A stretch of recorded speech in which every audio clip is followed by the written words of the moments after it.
Hello, everybody. I think we are on.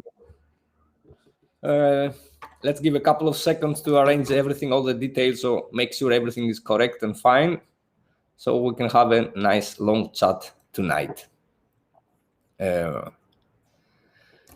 is Alex. Today it's Thursday, and on Monday we're about to begin our tour.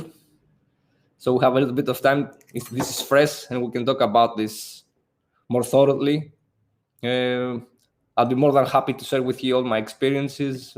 I don't have a lot, but whatever I have, I will be happy to share it with you. And all the lessons I've learned along the way about the tour. So let's wait one moment to get the green light that everything is fine.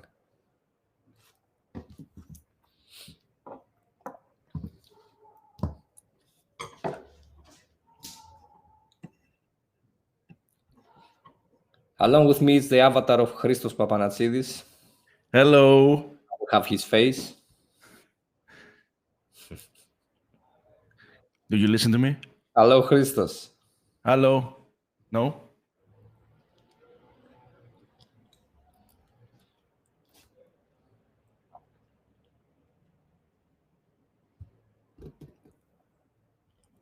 Voiceless. Voiceless. I am voiceless or you? Do you listen? Yes. Okay.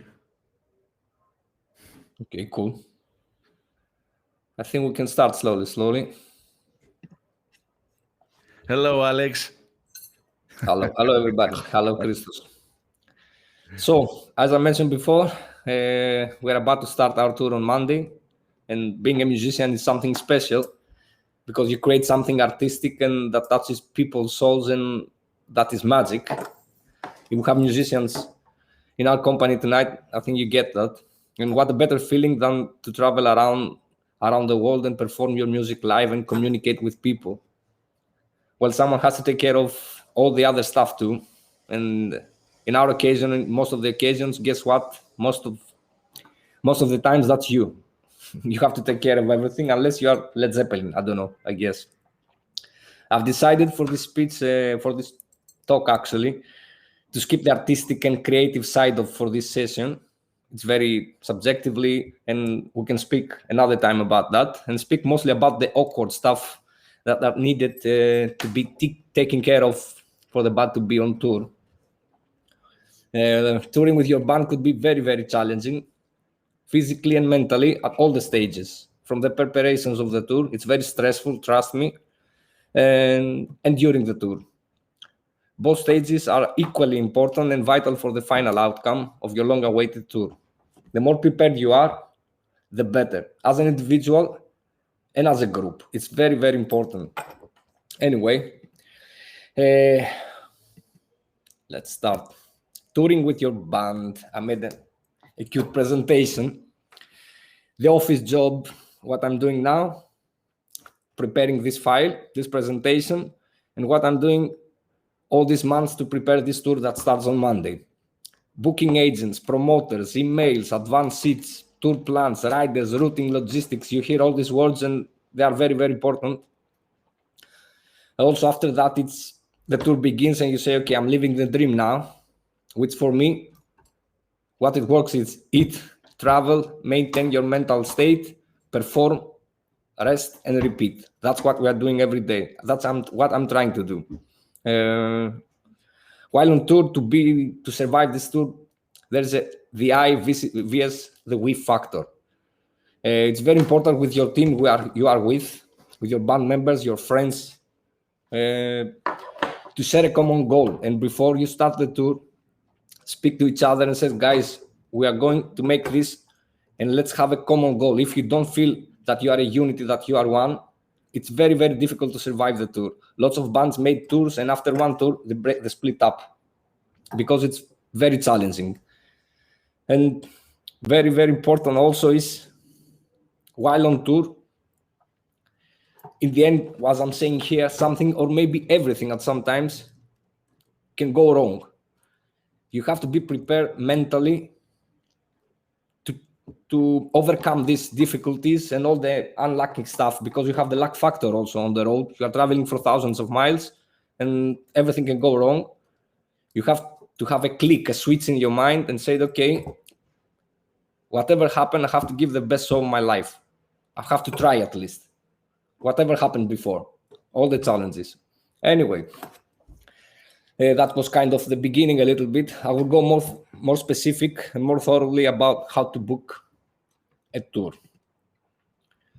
Okay, I think everybody knows that, but we have to start with the professional way. First of all, we are the band, we are the artists, and we have a manager. Not us, but let's say you are a big band. You have a manager. You say to him or her, okay, you know what? On May we want to go for a tour. Make us a tour. That's the kind of the easy way, the less trouble way for you. Then the manager is contacting the booking agency, and the booking agency is contacting the local promoters, and they're contacting the local venues, etc., etc. In our case, in most of the cases, I think in our level or whatever, because we don't have a lot of money, or the reality is this. Wait one moment. The band and the artist is communicate directly most of the times with the local promoters. If the band doesn't have a booking agency that is taking care of all the regions. In our case, we are lucky enough to have some agencies that can work on Germany, on France, etc. But mostly we're speaking directly with local promoters. That means that, let's say in this tour we have 34 days. We have to speak with 34 different people and share all the things I'm going to show you after, with 34 different promoters, with 34 different venues, all the promos, it's a hell. Anyway, this is what we have to do, and slowly, believe we're going to grow all bigger. And we're going to have more people involved, which means we have money to pay them, because they have to pay. It's a very, very big job, and they have to get paid. Lots of people from outside, they're saying that the managers are taking the money or whatever. No, if they are doing the job, they deserve the money. If they are not, definitely they don't deserve, but it's a hell of a job, trust me. So to book a tour, we have to prepare it. We have to prepare a tour plan, a tech rider, hospitality rider, advance seat, a promo folder, a tag carnet. It's very important if you're gonna travel outside of the European Union, and the merchandise. This is 7 vital factors to prepare for a tour. Let's go what I mean to prepare a tour. Most of the times, I have a file. This is the empty. This is the template of a tour. Most of the times, you have a proposition from a festival. Let's say, I don't know, whatever. In 10th of January, you have a proposal from Berlin. And we're deciding ourselves, should we make a tour or not? Kind of. Let's find something around it. So we start to making a plan. And we're adding cities. Your friend is Google Maps and your experience. You can check which city is nearby, and you can start making a tour starting from your hometown, from where you are based on, reaching the Berlin, for example, where is the festival, and coming back. And slowly, you are adding the cities. Then you are contacting with the booking agency or the local promoters, and you're starting to ask, okay, is this date available? We are planning a tour like that. What is a perfect tour? Actually, let's say here for a while. Very important to have the date. I'm going to explain later why. The day, the date, the city, the venue, the capacity of the venue. This is the accommodation. If the local promoter is providing accommodation, this is the catering. If they are providing catering, what's the name of the promoter? How the pre-sale is going? What's the final tickets? The settlement in the end? Kilometers, the distance between city and city, very, very important. And when you are calculating, if we can do that, always search, for example, in Google Maps and say, let's try Krakow to Poznan. How many hours is this? It shows that it is 5 hours, for example. always add a couple of hours more to be safe, especially if you travel with a truck or a minibus or whatever, and the van has limitations, speed limit. In our occasion, the van has speed limit. So always add a couple of hours more. If you see that it exceeds, 7, 8, tops 9 hours, it starts to be impossible.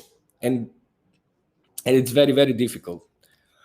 Anyway, this is how we are adding mostly, how we start to prepare a tour, and what a perfect tour looks like.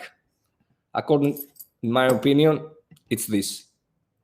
It's empty at the moment, but the vital parts are not the venue, not the capacity. Okay, the deal, if it's €1 million per show, that's a perfect. But anyway, most important for me is that's the perfect. That's what we are aiming to. Monday's day off and 6 shows in a row.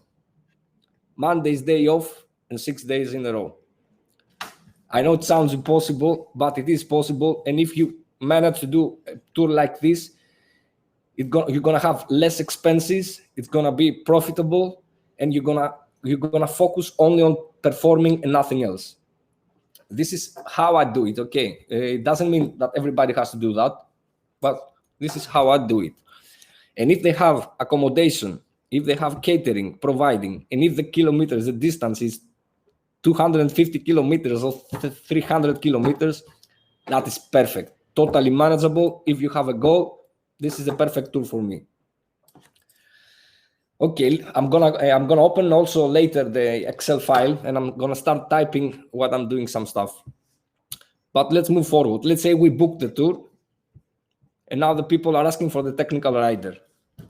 I'm gonna open our technical rider. I'm gonna share it with you. So we are starting with the technical rider. It's very, very important because people don't know you. The technical people of every venue don't know about your band, don't know how many people you are. The promoters don't know how many people you are, how you are traveling, with what equipment. It's very important to have everything on rider, as much detailed as possible and as much clear as possible for everybody who will read that.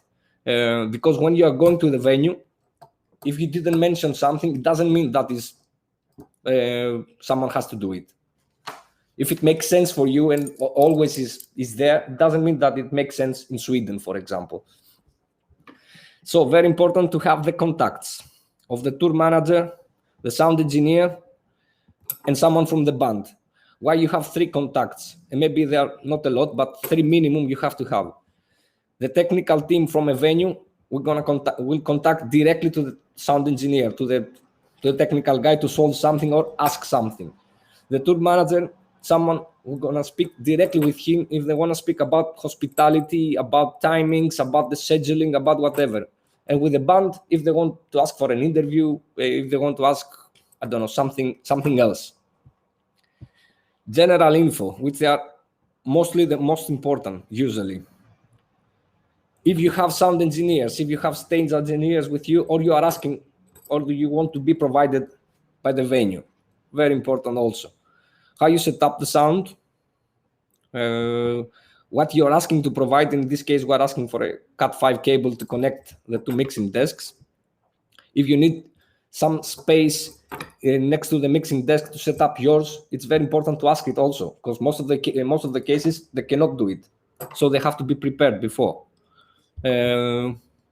Also, you have to say how many hours you need to load in to make a stage set and sound check, so they can make a plan, schedule for all the day, and how much for changeover also. So when they are planning with an opening act, or if you are playing as an opening act, to mention to someone how many minutes you think you need to make a changeover.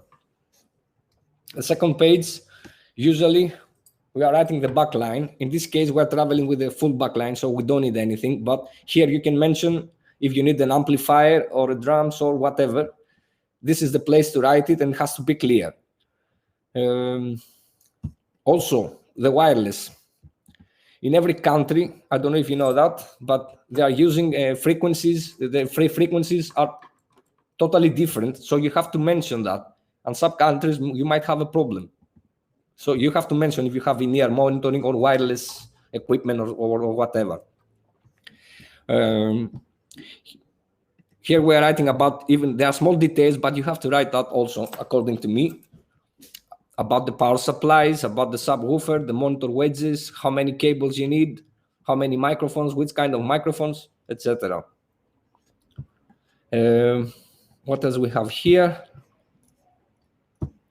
We have the input list after that, because a technical guy, if he sees that, he knows more or less how many stands they're going to be on the stage. Here we are mentioning what we need, what they have to provide. So this looks detailed, but trust me, it works. A technical engineer or a sound engineer from a venue, if he open this, he's going to understand a lot. And the very, very important in the end, it's always the stage plan. This is our stage plan, our actual stage plan. If you can see, very important is to see where the amplifiers are, the cabinets, the microphones, the wedges, the power supplies, when you have a riser or whatever. And there's a very nice application which is called, I write it there, stageplot.com. I don't have any connection with them. I don't want to advertise to get some money. I don't think it's very expensive to buy this application, and it helped me a lot, especially if you are a band that are changing a lot the stage plan. And we are a band like this because sometimes in Greece we might make a gig with 20 people. So we have risers, we have lots of stuff, but in Europe we're traveling less. So always the stage plan is changing, but it's very important. Next important thing after that, let's say all the technical stuff, so all the tech riders, is the advanced seat. Imagine, as I mentioned before, that you communicated with 30 promoters all over Europe, and it's very easy to get lost in your emails. Where is what? Where is the hotel? What time is the sound check? What time is the stage show? You're gonna get lost. Trust me on that. So you have to have an advanced seat and send it to all the promoters on time and tell them that, guys, fill this. So while you are on road, you have everything collected together as a files, with the name of the venue, the address of the venue, because, for example, you might not have internet on the road. You have to have this saved so you can put it in your GPS and find the venue. All the details anyway here, what's the name of the stage size, also very important, the capacity, all the details we mentioned before, or in your emails, you're gonna have it there. If you have a parking at the venue, if they have shower, if they have washing machine. I know it might sound funny, but when you are traveling every day and you're having gigs every day in a different country, these are very important. To manage, for example, you're gonna see that most of the venues doesn't have a washing machine, but a venue every 7 days might have. So you are planning and say, okay, in 7 days, I'm going to wash my clothes. Because if you are traveling for 1 or 2 months, you cannot take clothes for 2 months, clear ones. You're going to use the same ones. And so somewhere we have to wash them and dry them. Very important. Also the shower. Most of the times, unfortunately, you are traveling in the morning, you are arriving in the afternoon at the venue. You are making the load out, the load in, you're making the sound, and you have only 1 or 2 hours before the show. Usually we are going in the hotel after the show. So shower is very important also, to make a shower at the venue. Mostly that's the reality. And it's good to know if they have all this stuff. Date of the show, sound engineer name, sound engineer phone, very important to contact with him on time, sound engineer email, load in time. You have to know the time schedule, because, okay, you know that you're going to arrive 5 o'clock, but do they know that? Or did they plan everything according to that? Very important also. And where is the accommodation? And a promoter comments, maybe they have to mention something. Something more important, or not more important, equally important, it's the carneata. As I mentioned before, when you are traveling in European Union, there is no issue about customs and stuff. But when you are traveling, for example, or you are just passing, you don't have to have a show. When you are just passing from Serbia, North Macedonia, Switzerland, Norway, what other country? Anyway, that's some of the countries that they are in Europe, but not in European Union. You have to have a carneata for the equipment, because they can stop you and they're going to ask for it. And if you don't have it, either you're gonna pay a lot, definitely you're gonna lose lots of hours, and there is always a possibility to say go back. It happened to us one time. We're passing through North Macedonia, and at the borders they say go back, and we went through Bulgaria from the European Union to pass. So what else? More or less, this is what I had to say now. Definitely, we can speak about whatever you want after. I think Christos is going to speak now also. And I'm going to be here, happy to hear your questions. And I hope I was a little bit helpful. If you want more details or something, I'm here to answer whatever you might ask. Are we cool? I Are think, you ready, Alex, Christos? I think, Alex, after this presentation, or I will say tutorial, now the bands know what to do from my perspective. Hello, people. What I want to say is that I'm more experienced on Greek tours. It's really easy for me to book a band to make a tour in Greece, one way or another. I started working like for 10 years now, but experienced the last 6-7 years mostly in the Balkan region, which for us the Greeks is more easy because people are really friendly to us, to our bands. And from my perspective as a booking agent and tour manager, is working really good in all terms. Financially for the bands, to earn something from a fee or merch. But anyway, I'm here to put my thoughts and concerns, what to avoid during a tour and what to do. My opinion is if you are not a well-known band, like most of the bands I tour are bands that started now, that are mostly underdogs, and I love this because this is what I do. I want to help new bands touring Europe. So I suggest to them to start from Balkan region, Serbia, Croatia, Slovenia, Bulgaria, Romania, all these amazing and beautiful countries that people really wants to give you an opportunity and host a show for you guys. Although the terms might not be the best, they're doing the best to support the show and have, people to buy merch, all the goods that you might have with you. I want to share a lot of things, but Alex helped me a lot what to do as a preparation for a tour. Alex, as a person, also work as sometimes partially booker for his band. So he knows what to do. What I want to say to you guys, it's believe in yourselves. You can also do the job that I'm doing, but you have to be 101% prepared with two things: Google Maps and patience. This is the most important because a lot of people, I'm also a promoter and booking agent in Greece, are sending me, tons of emails to book a band. I always answer the band that sends me an email that, guys, it's not my cup of tea.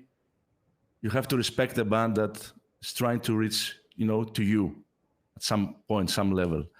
So the thing is that most of the times that I'm sending an email for an upcoming band, especially in, let's say, Germany, France, or even like Switzerland, not even answer. But if they answer, they are more than professionals. Germany, for me, is number one country to promote your work, your music, do the job properly.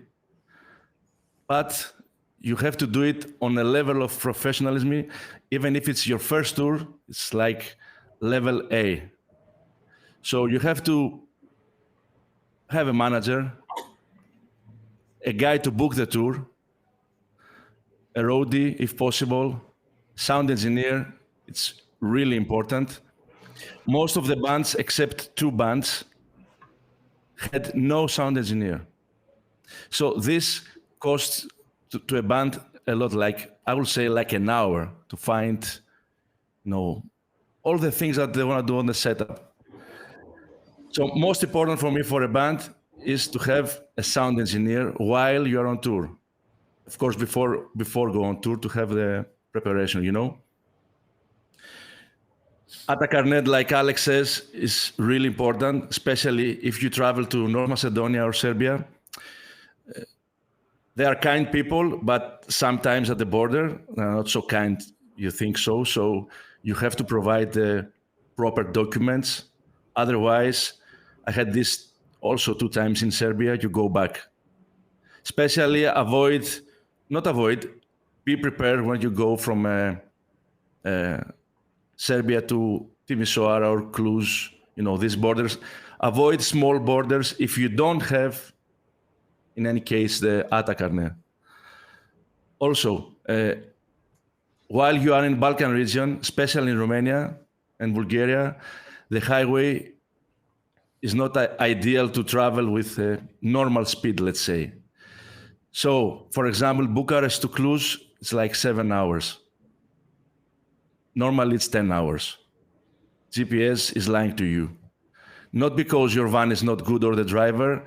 There's always something on your way that make you stop or blah, blah, So avoid the timing of GPS.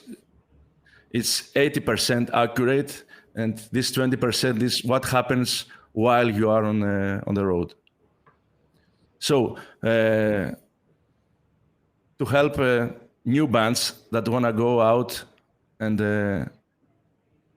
let's say start touring in Balkan. First of all, you need at least 8 months prior to book a tour. Let's say 8 to 9 months. If you are a well-known band, maybe sometimes you need 6 months. I saw that now with a tour that starts for me next week. Avoid clubs that have nothing to do with the backline. It's just PA. They don't care about your sound. They won't promote most of the times the show. So let's say that we avoid this kind of clubs. Second, in every country, it's not just the promoter that has to promote the show. Unfortunately, you have to put money on Facebook or Instagram ads to promote your show as well. Other things you should keep in mind is that when you're about to make a long tour, the bandmates should be like brothers to you, not just friends. Because you're going to travel like, let's say, after 10 days, it's a bit, start missing things for your daily life back home. So you have to adjust things because you have limited time and, you are on tour. First things first, before you leave and go to the van is have a perfect breakfast. It's really vital because most of the times you are more than 4 hours on the road with lousy stops, Anyway, I can speak for hours about how to build a tour.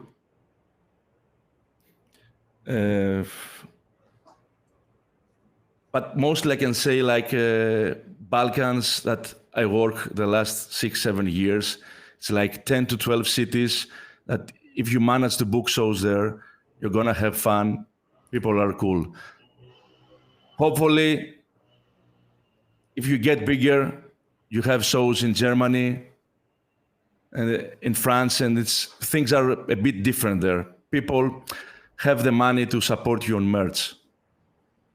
While you go on Balkan, to be safe, for people to buy your stuff, keep it low. Keep it low in a way that it's okay for your music and for your merch. Anyway, I believe that we should start have like questions from people to answer and help them. I already can see a question here about Karneata from Apostoli. That's true that Karneata is only issued for companies. But the thing is, if they stop you in the borders, it doesn't have to do because it's about the nation or whatever. It's because it's a third country. It's outside of European Union. And they have customs and all the stuff. They can ask you, what is this equipment? I don't know if you're going to go there and sell it or whatever. And they might tell you that you're not allowed to enter with those stuff. Or we have to make a full list about that, and you have to pay a tax. And of course, it applies that, to things that are about to be sold. But how are you going to convince them that you are not selling those stuff? So the best thing you can do is somehow find a company or whatever and make a Karneata, according to my experience. Okay, we have a company. We're traveling like that with a company. And when we had that, we were cool in the borders. Other times before, we had an issue. And it's not only Serbia, as I mentioned before, in North Macedonia, it's also Switzerland or Norway. We are going to Norway now, and I didn't know that, but they are not in the European Union. We have to have a Karneata. Also, a big issue lately is with the Brexit in the UK. Also, you have to have a Karneata in the UK, and also you have to have papers to allow you to enter in. The formal way is to get a work permit. We had an issue last time in the UK borders. We were so close to kick us out and miss the gig. And we found the paper. I don't know if we're going to help someone that it says that you are an expert on something. This is kind of like a backdoor because you cannot take easily a work permit just to go for one show in London, for example. And we found a kind of a trick that it says that if you are an expert, they can grant you a visa for a short time, or if you are a special doctor, for example, or if you are something that has to go only there to make a speech in the university. So last time we were traveling for hours and hours, and they said to us, okay, we cannot allow you to enter, so you have to go. And at the last moment, we had this paper, and it was funny. The custom lady asked me, are you an expert? And I said, I'm more than an expert. And she broke a smile. So that's how we entered, with this paper. Anyway, lots of troubles always on the road. I'm happy to answer and go more detailed with everything I mentioned before. I know I spoke a little bit fast, but I had to cover a lot of ground in just a few minutes. But now you can ask whatever you want.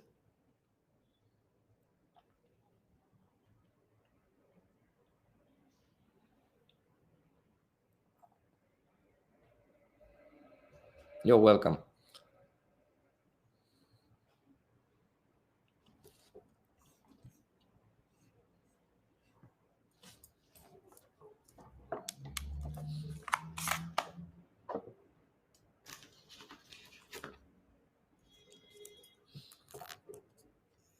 Also, as we're waiting for some questions, I wanted to mention that I'm not saying that the best way to book a tour is this occasion. This is the most hard, but I wanted to speak about this because I believe most of us are kind of at this level. The best way for me, it's definitely this way. So as an artist, you don't bother with those stuff. Okay, you have control, but you are messing your head with lots of stuff, which kind of I saw a little bit. For me, the best way is this. You are an artist, you are making music, you're focusing all in on that, and you are speaking to the manager and saying, okay, you know what, next year we want to go on tour. Do it, please, do it. And then he's contacting with the booking agency, which is taking care of whole Europe, for example, and then the booking agency is taking care of the rest.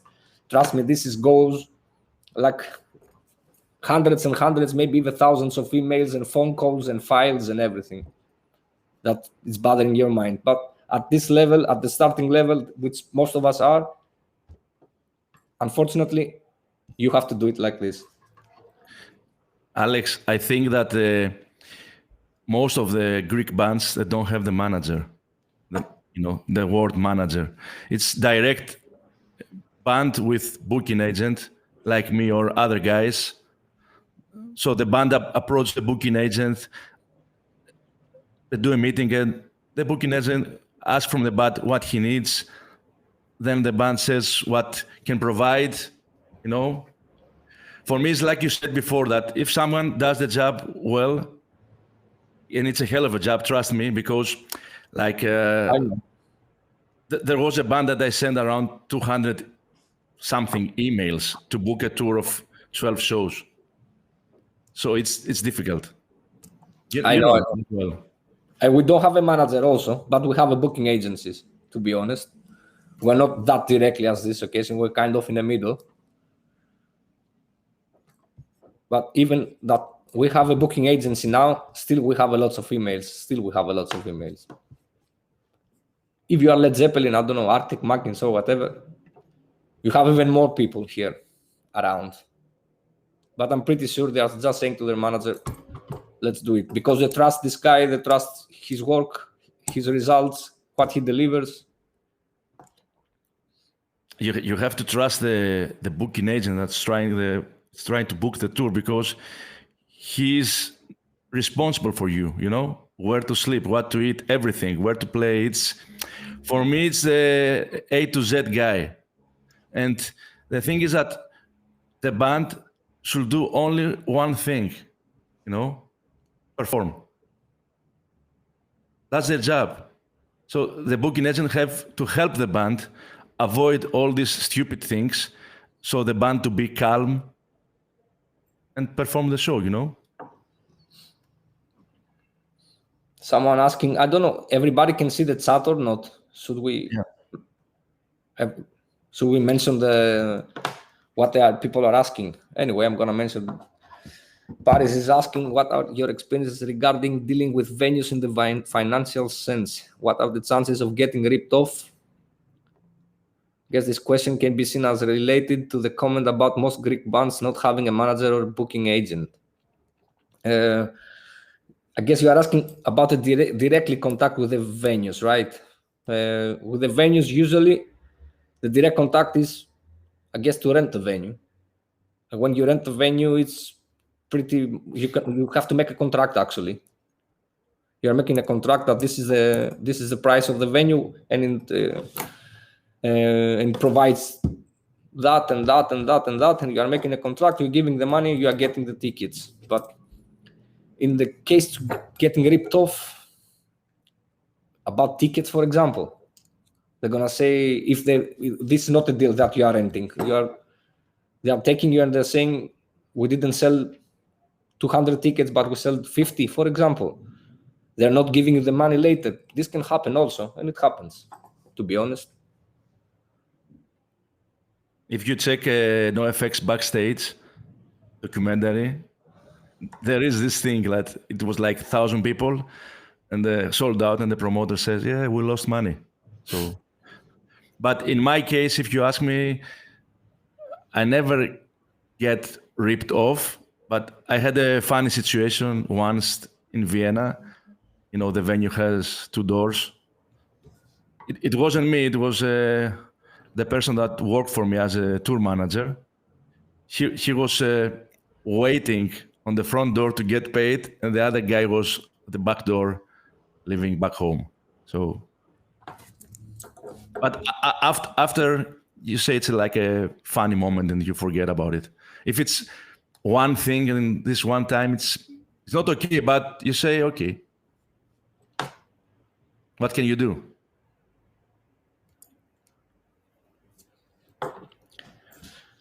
Fear of losing the gear in the airplane. Learn to live with that. Unfortunately, that's always a fear, not only to lose the gear, but also to be broken. It happened also. The proper way to do that is to make an insurance, but it's lots of money. Let's be honest, we cannot do that. Unfortunately, you have to live with the fear. And you have to also something more about the fly shows. We were used to, and we still are, to travel with our amplifiers in the flights, in the airplanes, the guitars, all the pedals and stuff. And now we are trying to find solutions and ways to carry less, because it's a very big trouble and shouldn't be while traveling with the flights. And as you are growing as a band, you have to play in festivals in the summer, and you cannot do it with a van. You have to travel with maybe 10, 20, whatever shows with airplanes. So you have to find solutions to make your equipment as less as possible and work with stuff the festivals have, like standards, like some Marshall amps, some common drums.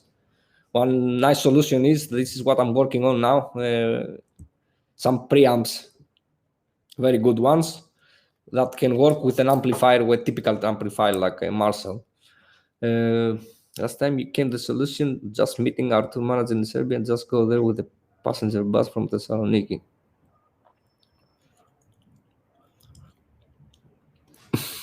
Okay, that's a solution, but while on tour, you are talking now about, I don't know if it works. If it worked for you, well done. Is it possible to get in contact with the booking agents in Central Europe for a small band? How is this working?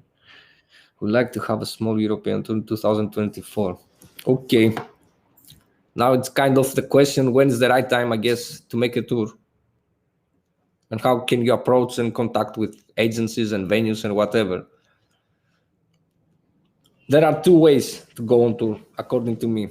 First of all, people like your music, listen to your music, and want to hear you live.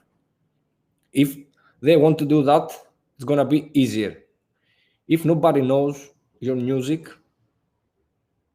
it's difficult, and it doesn't mean it's the end of the world. There are ways to do that, but the ways are to spend some money, know that it won't be a profitable tour, and try to play in festivals, try to play a support act. I'm not saying pay money to play a support act. I'm saying that you won't get a lot of money.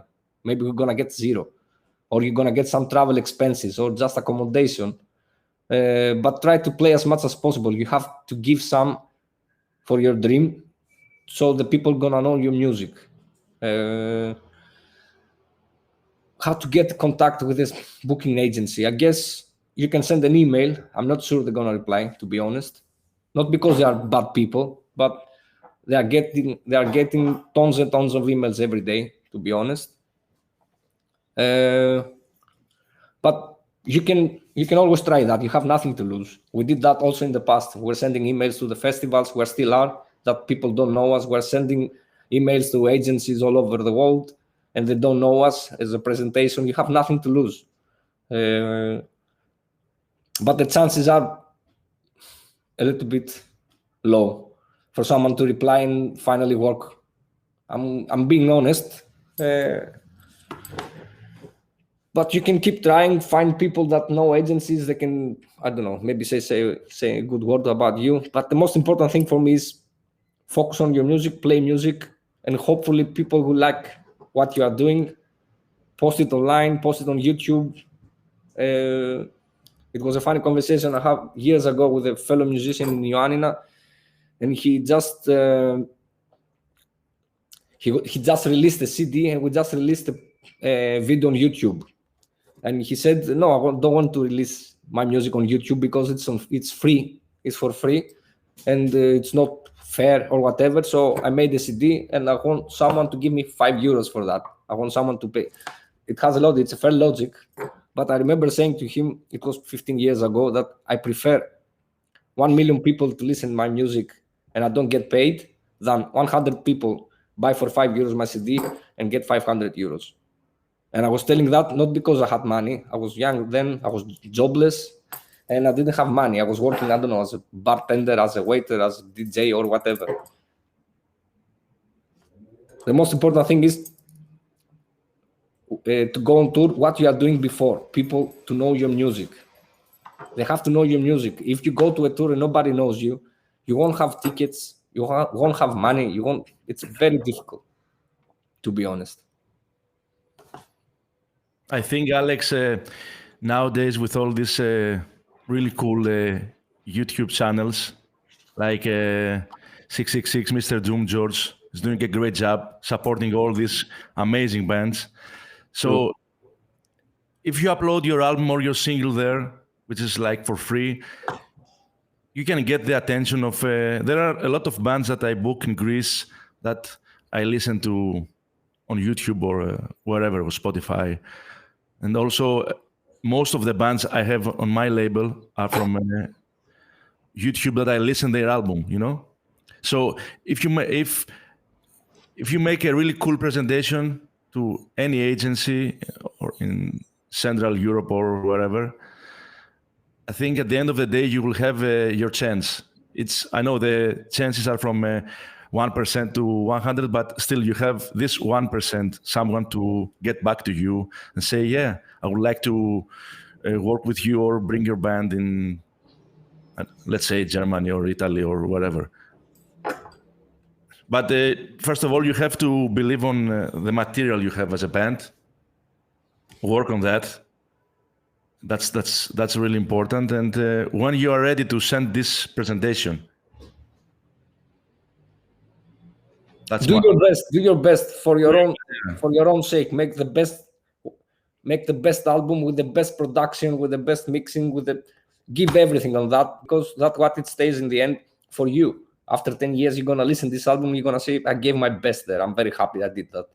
And after that, slowly you can get advices from people that, okay, upload it there, try to send this for a review there. There are small stuff that you can work on later, but the most important thing is to have a belief and you have a goal and stay focused on your music and do it with full power.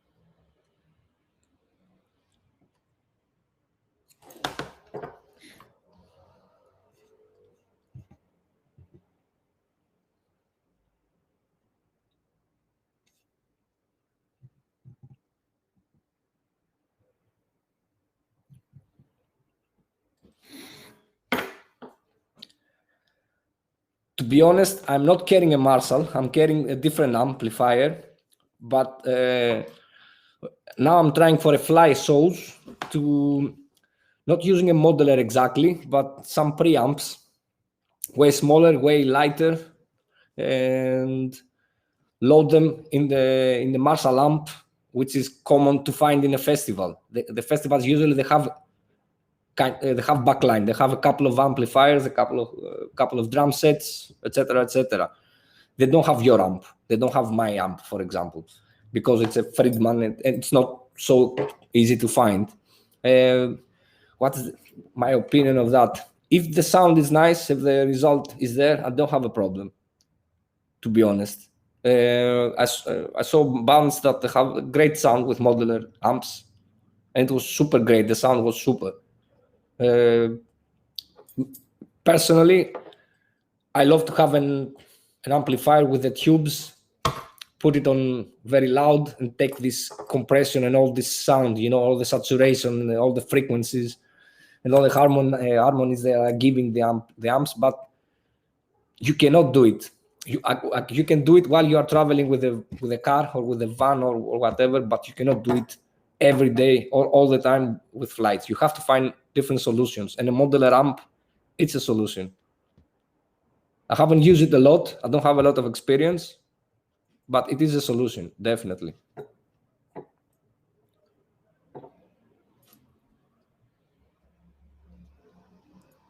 And it doesn't have to go straight to the mixer. People do that also. You can have an amplifier, you can have a guitar cabinet on stage and load it there and play. I don't have a lot of experience to speak more detailed about modular stuff, but definitely they are doing their job.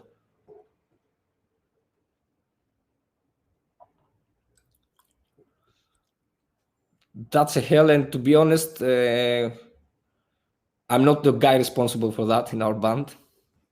We have our tour manager is doing that. I'm mostly involved with the creative stuff, to make a t-shirt or something, to make a symbol, to make a graphic. But all the details about that, it's a hell. My head is full with all the rest of the stuff. So you have to have a guy that is taking care of the merch, to be honest. You cannot do that also. I cannot do that also. I guess you are making an Excel, like everything. How many t-shirts you have, how much you are selling them, how much they cost. I think it's better to sell on a gig. And you have to have a t-shirt. It works always, and people want to buy that, then definitely a CD or a vinyl. You have to have your music. Start with that, and then you'll see. But the t-shirt and the CD and the vinyl, it's a go-to.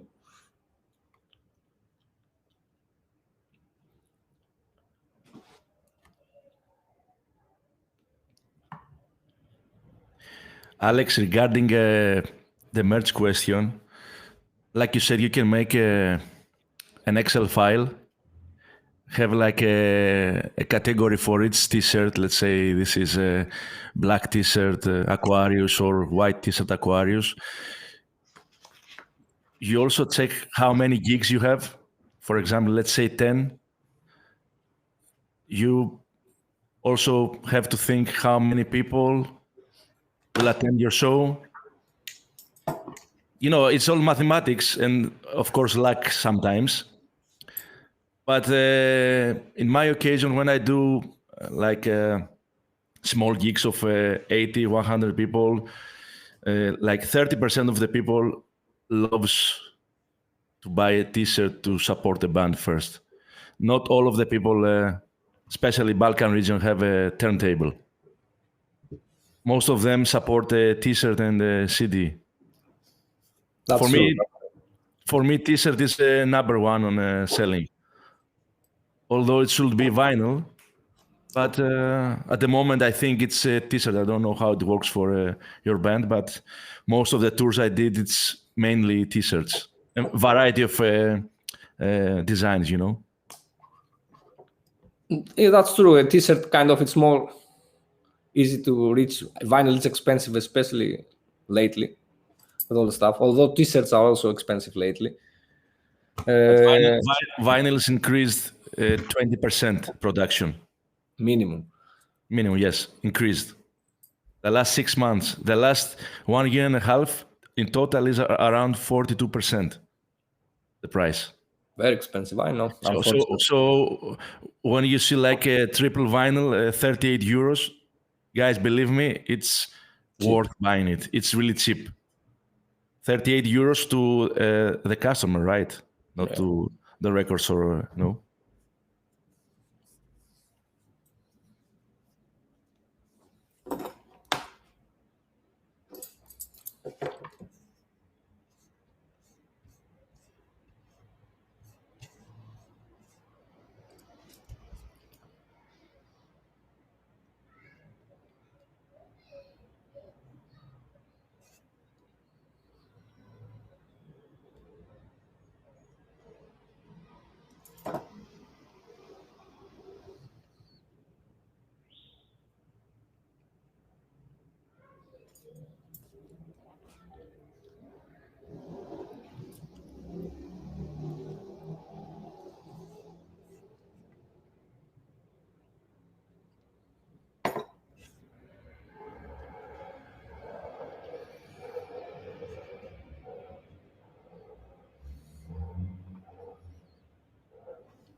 I think the best way is to have someone that you can trust, or the promoter, of course, in case of a UK show, because of also the taxes to send the merch there.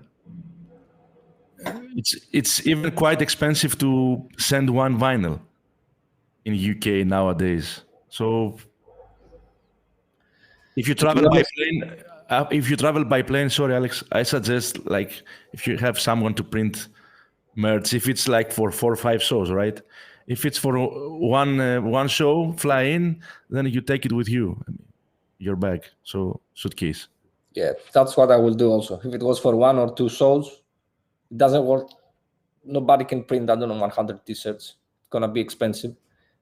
I'm gonna take 100, I don't know, 50 t-shirts, 100 in a suitcase, and I'm gonna do that.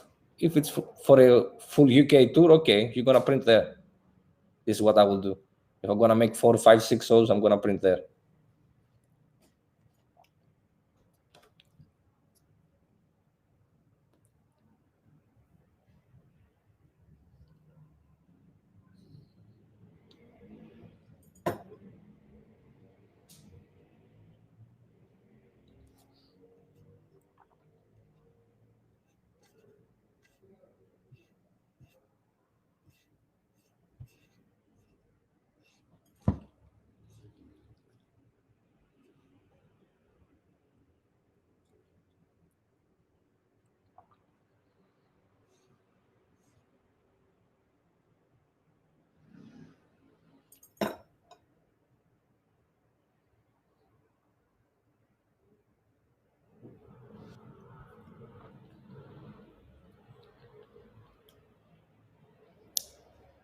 So far, in our occasion, to be honest, we were lucky enough to buy the van, always. We started with a very crappy van, the first one we had, which left us. It burnt out during a tour. Anyway, bad story. Slowly, we increased and we bought, and now we are having a big Sprinter, which is 5-ton one. You need a professional driving license for that. So you need a professional driver to drive the van. I guess if you don't, in the end, this how many tours you're gonna make. We knew that we're gonna make 2, 3, or 4 tours also, include an extra what we're gonna do in Greece. So we put the money down and we said, if we rent van for 3, 4 months, it's gonna be half of the money we're gonna give to buy a new one. So kind of we squeezed ourselves. We squeezed when we found money somehow to buy a van. But if you're gonna do it once, you have to find to rent a van. It's not so easy because renting companies mostly are in Europe and not in Greece. Here in Greece, you can find a couple of ones, not kind of official, but some bands are doing that. And you have to do it 6 months minimum 6 months before. Maybe I'm saying maybe even 8 months, 10 months before, because there are not that many. And you have to rent not from the typical renting van car companies, like I don't remember the names, but people that are doing that. They are people that are renting the vans specifically for musicians and stuff, because they have the proper van with the cargo and all stuff. And if we travel with travel insurance, that's a fun thing. No, we are not. If you're meaning health travel insurance, that's what you are meaning.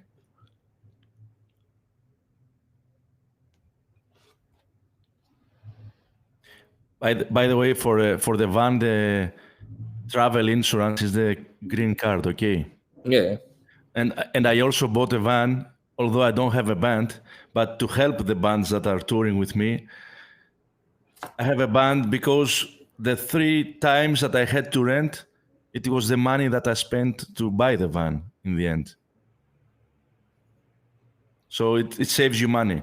And a really important thing is that when a band is going out on a tour, most of the times without tour manager, just by themselves or a booking agent or merch guy, at least you should have a guy to drive the van, because if you have to drive like 5-6 hours and then perform, I think it's not the best thing to do yourself. My opinion. So that's true. We are traveling, even if we didn't have we needed a professional driver for that, we will have a driver specific just to drive. We did that before in the past. We were driving the van in shifts and stuff. And it was very difficult. Then the musician it's tired. And never travel at night. Never. If you can avoid it, yes, it could be good. When I say at night, I mean 3 o'clock in the morning after the show. Don't do it.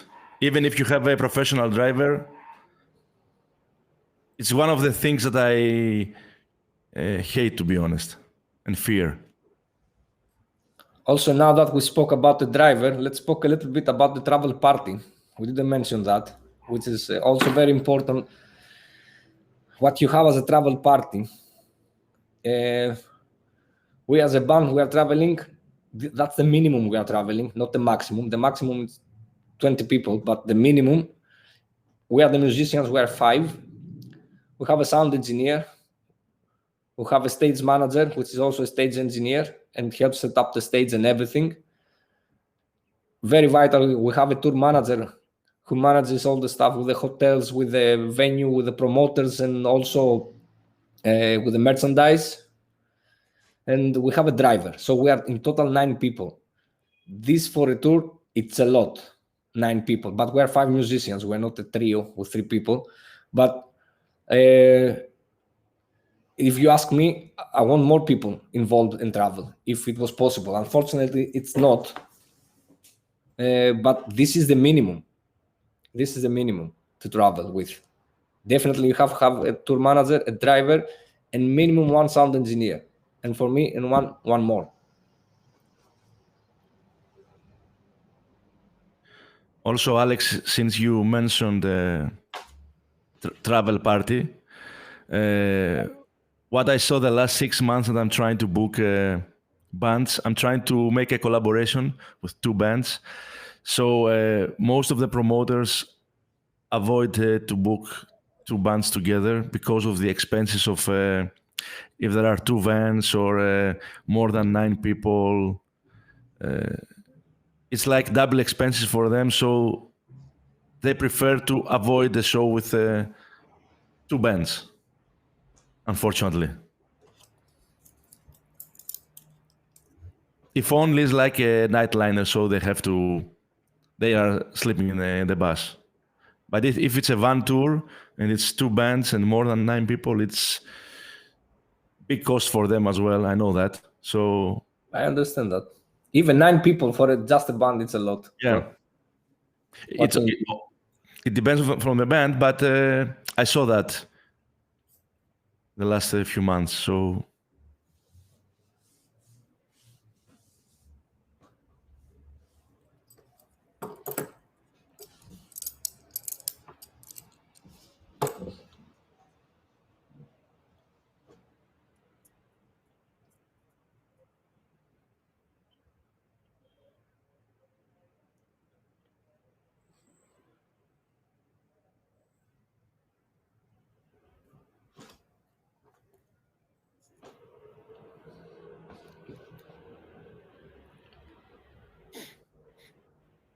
it was never easy, and it never is. It's getting easier.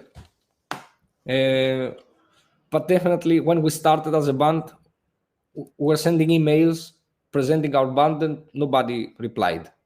We're sending emails to a festival in Greece, not only in Europe.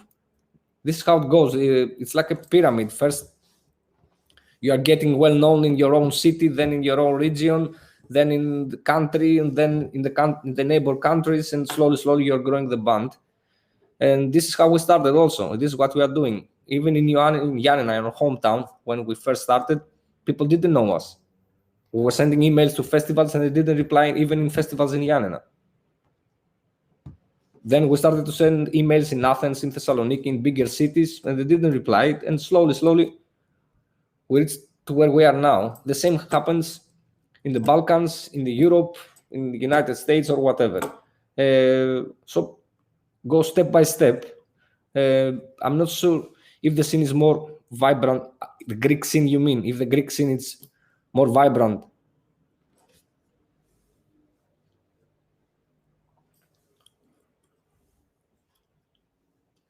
The Greek scene, I guess it's it's well known, established, kind of outside of Greece also.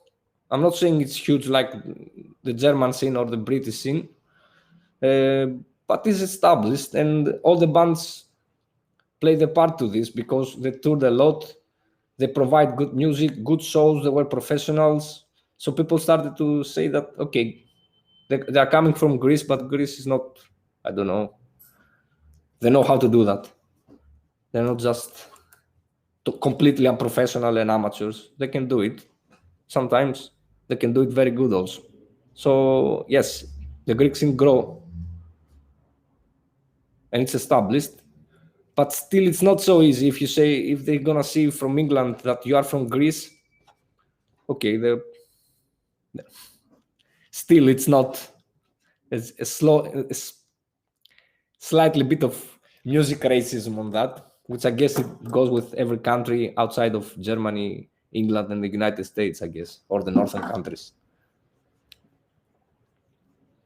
But it's easier. I don't know how it was 20 years ago, but I guess it's way easier now for a band to make that. Because people listening to the music is what I said before also. People are listening to Greek music, to the Greek bands. So they want to see their favorite band or a band they like the music. They want to see it in their own hometown, in their own country. They want to see them. So that's what it makes it easier. It's the demanding of the people. The people like what you did. And because of the internet and the YouTube and all those stuff, they are listening to your music. That's what it makes easier. A promoter or a venue or an agency, they are not bad people. They are practical. You know, they are listening to music and they say, oh, this is a great band. People in Germany are listening to this band. If they see there is a demand for this band, of course they're gonna book it. But if they don't like the music, if you see that you don't have listeners, if they see that in Germany, for example, nobody's knowing your band, they have to love you a lot to bring you. They have to say, okay, I believe in this band a lot. I don't care if I'm gonna lose money. I'm gonna bring them because I have to present this band in my country. But that's very rare. I did this several times in the past. Still doing it. First of all, the promoter has to be a music lover. Of course, it's a financial reasons at the end of the day that you're doing it, but you have to live, you know? But also you have to love the band. Like I did with your band 9 years ago. So it's first, like you said, to believe in yourself, and then good things, I believe, will happen. I mean, the older Greek bands helped a lot the new bands from Greece that are touring now in Europe. You know, a lot of bands like yours, like Planet of Zeus, 1000 Modes, Night Stalker, did many tours like 10 years and way more back. So new bands from Greece that can tour, you know, and spread the word for Greece in Europe.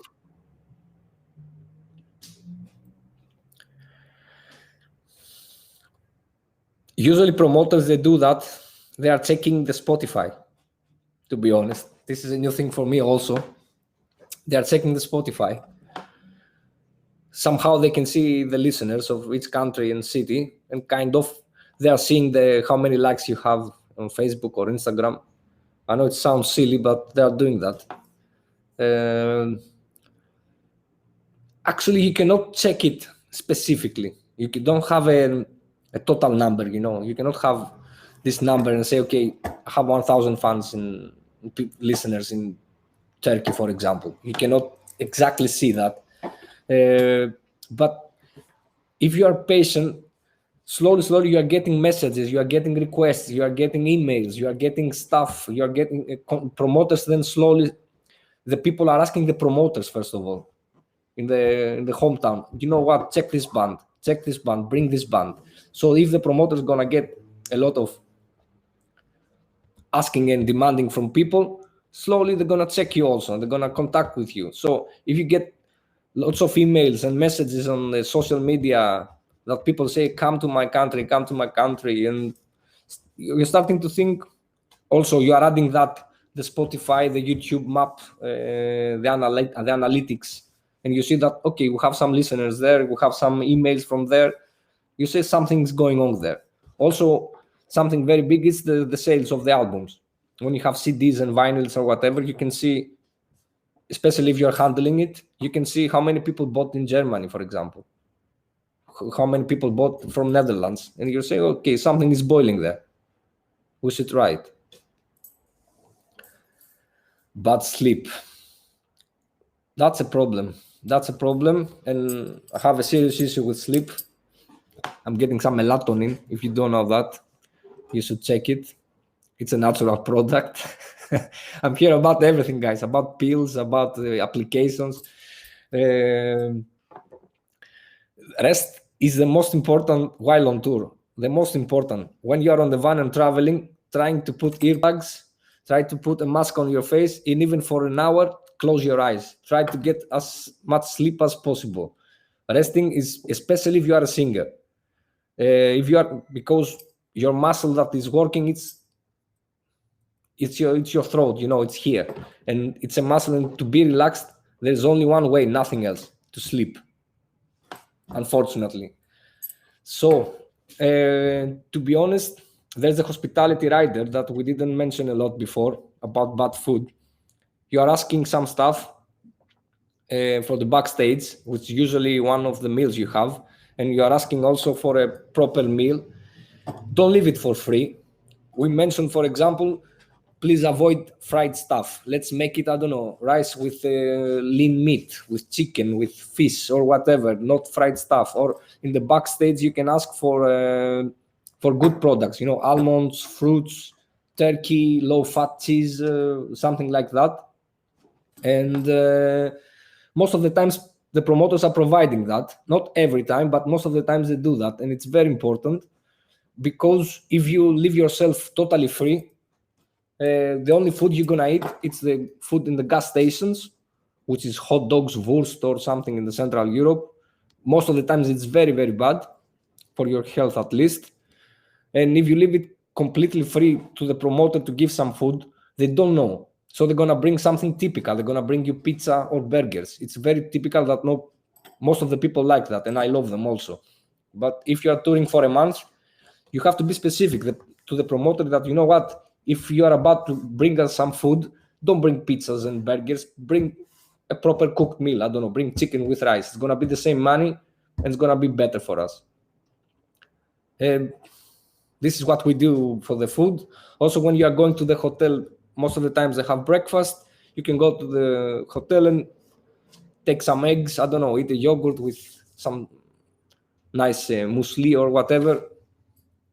If you have a will and some experience, and you can ask about people that are doing that, like what I'm telling you now, you can kind of keep it a little bit healthy and not eating every day burgers and pizza.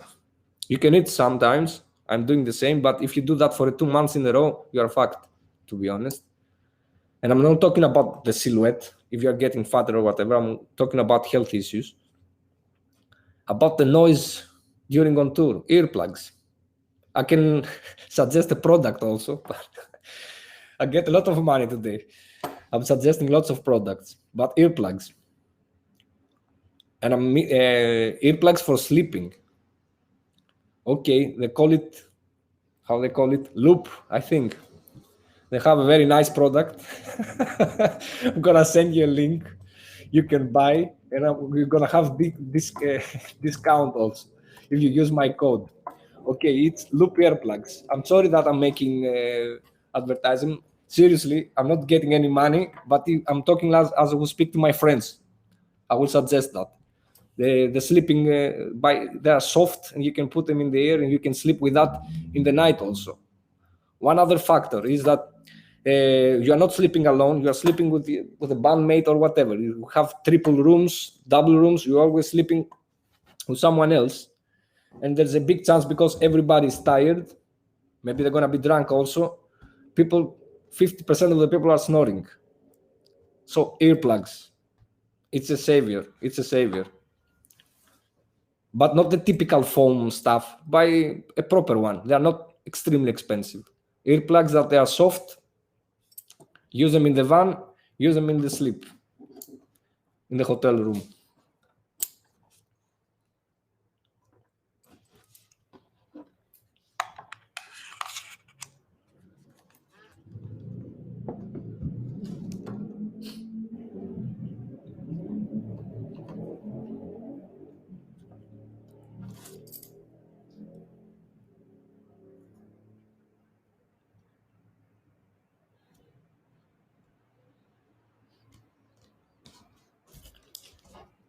I guess you are meaning alcohol, right?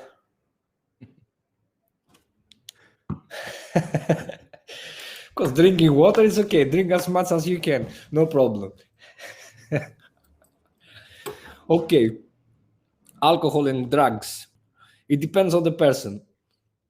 Some people, it's like the everyday life. For example, you can see people that they are smoking weed, they are taking drugs, they are drinking alcohol, and they are very capable of doing whatever. The early job, the morning job, they can do everything. They can deliver everything. There are some other people, they're smoking just one joint and they are fucked up. So I guess the same works at the tour. If you ask me personally, and mostly I'm doing that because of my voice, because I have to sing every day, and I love singing, and I want to deliver the best performance every night, which is not easy. To be honest, I'm not drinking alcohol, and I'm an alcoholic, but I'm not drinking alcohol, and this saved my life about singing. I know you're disappointed now, but if you ask for a friendly advice, especially if you are a singer, I don't know, definitely I will say don't drink alcohol for a month while on tour.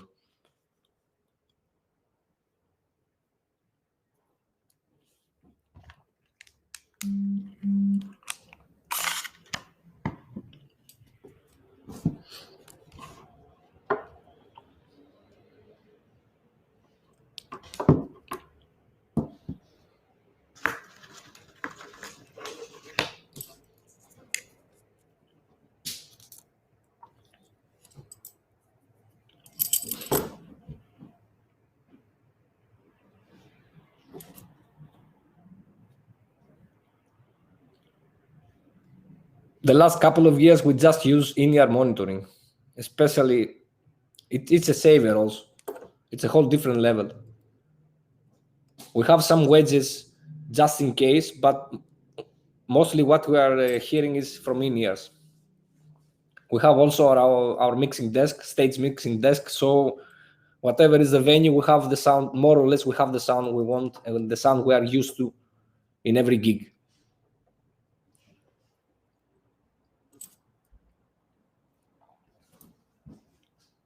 The first time I sang with in-ear monitoring, I said to myself, what the fuck I was doing 20 years? What the fuck I was doing 20 years with wedges? It was like I sang for the first time. I could be on tune, I could hear well, my ears are not damaged. Definitely I'm suggesting also in-ear monitoring. I won't suggest any brand this time.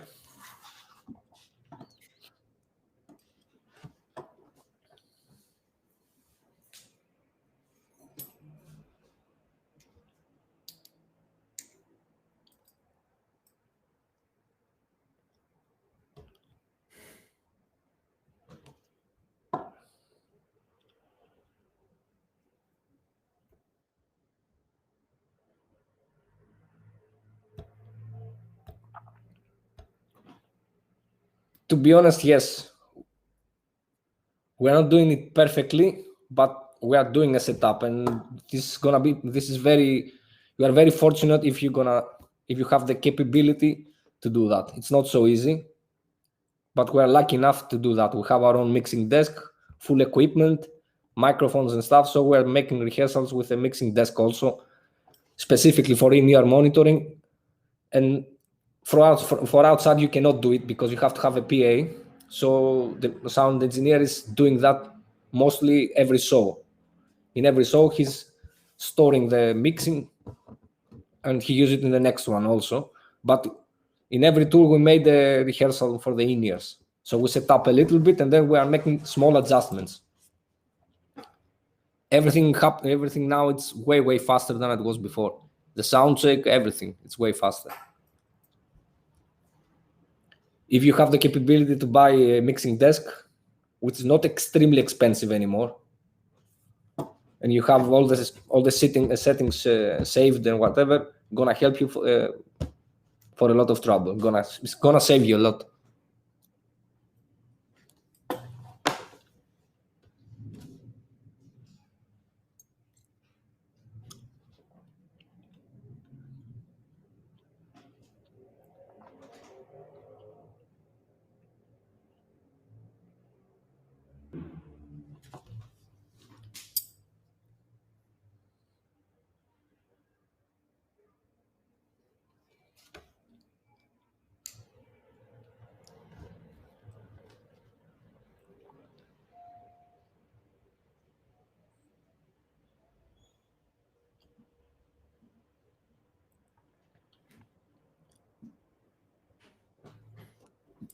don't say sorry. That's why we're here. We're about to speak and chat. Unfortunately, in Europe, no. We hope in the next tour, not in this one, but in the next one, somehow we're gonna manage it to travel with the light engineer and lights also. But it's not easy. Every people you are adding, everyone is vital, but we are not there yet, to be honest. We're not there yet. We have to grow bigger, more tickets, more people. But it's the next one. It's the next thing we want to do also, travel with a light guy. In Greece, every time with a light guy.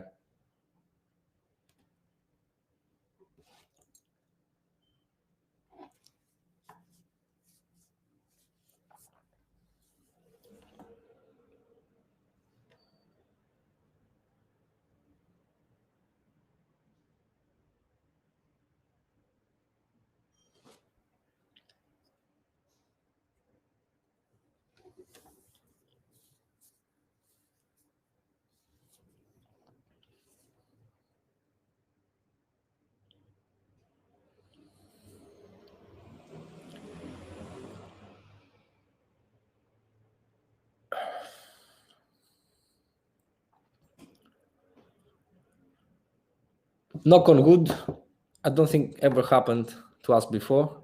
Hopefully it will never happen. I don't know. In the middle of the tour, right? I don't know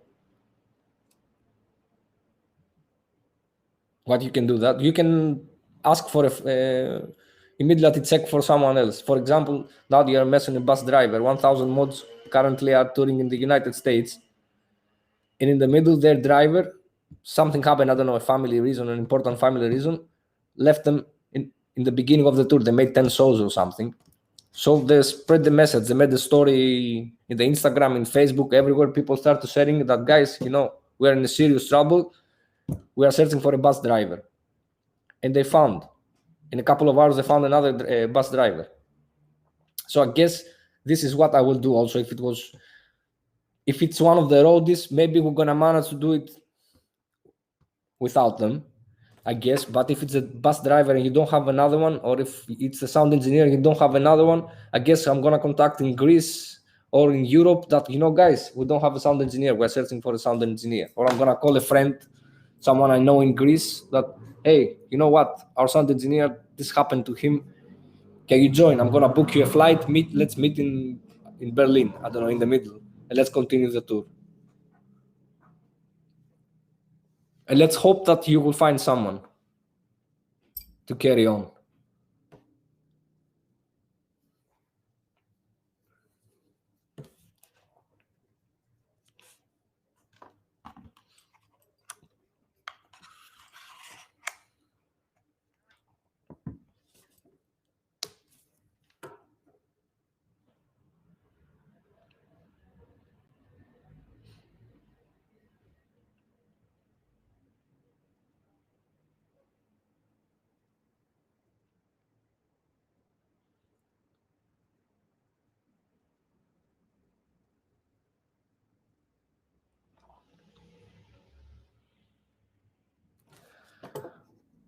First, I think I combined two questions. You said what happened if for some reason a member cannot follow, and then immediately the other question came about roadies, light guy, sound guy, and I thought you were messing about that. Anyway, kind of I answer for everything. If it's a musician, we are fucked, but let's not even think about that now. And if I ever consider traveling with another band to share expenses, traveling with another band actually doubles the expenses, to be honest, because you need one more car. So the traveling expenses are double. You need double beds, double hotels, double food. So it doesn't go like that. It's not like it only works like that with a nightliner. That's the occasion that we are sharing the expenses. But all the other stuff, it's not sharing expenses. It's double the expenses. And we did that, not in the same van. Last year we toured for a couple of gigs, not a couple, it was 10, maybe more than 10, with Dune from the UK. It was very fun. It's nice because you know what you are having every gig. You find your rhythm after a couple of gigs that this is their time to make a setup, this is their time to make a sound check, but the expenses are double. They're not. That can go only if you have you have 3 people, 2 bands that are 3 people and 3 people.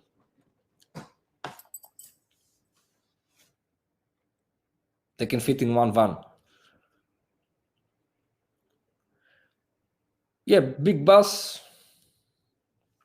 It's expensive. It's expensive than the van we have now. It's way more expensive than a van.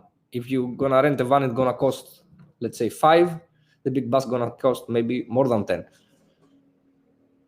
I'm not talking about 1,000. I just said the number to give you an idea. You can.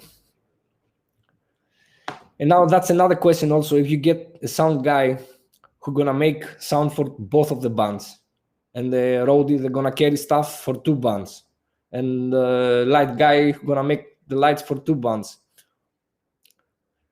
do they deserve a double fee or not? That's a question. It's a big talk.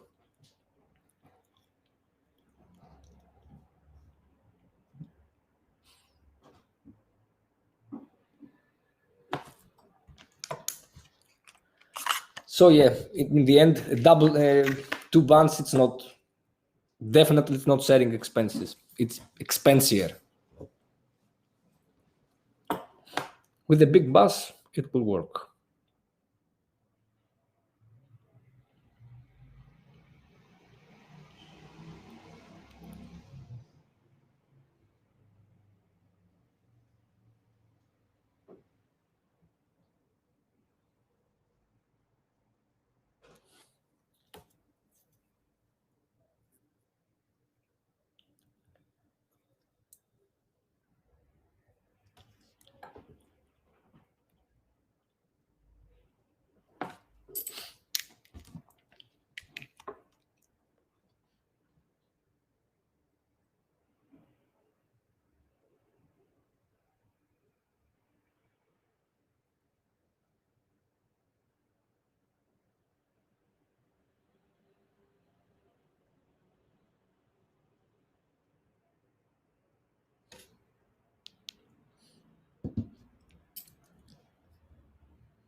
Again, Excel is your friend for all those stuff. You are making a list. On the left, you have the shows. More or less, it's something like this.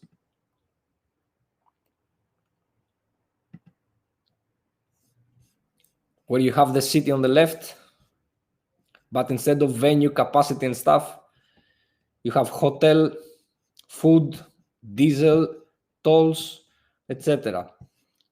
So also you have one more sheet that you have the fees, the payments you give to the crew and everything. So you are adding them, which is the budget. You are making a budget. They're saying we have 30 gigs. We're gonna give for each gig that money to everybody. So in the end, you see some expenses. Also, the hotels you booked already, you put the price you pay. More or less, you are calculating the gas, how much you're gonna pay. So more or less, you have an idea what's gonna happen. But of course, it's more on the road. Stuff are happening on the road, so of course it's more. But you can have more or less an idea.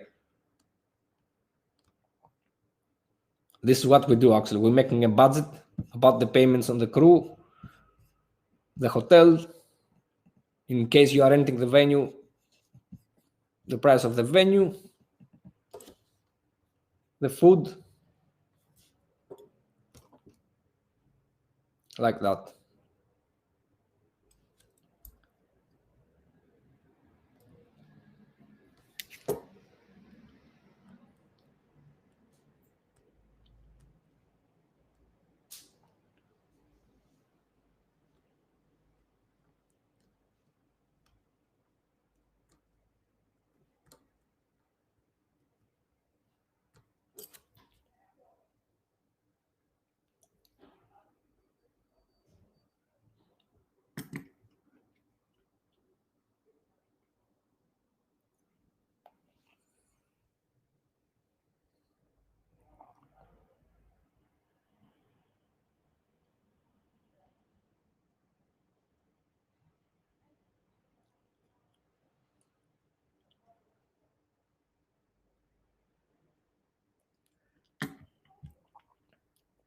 I guess now you're not asking generally about bands and about music and touring. You are asking specific my band, and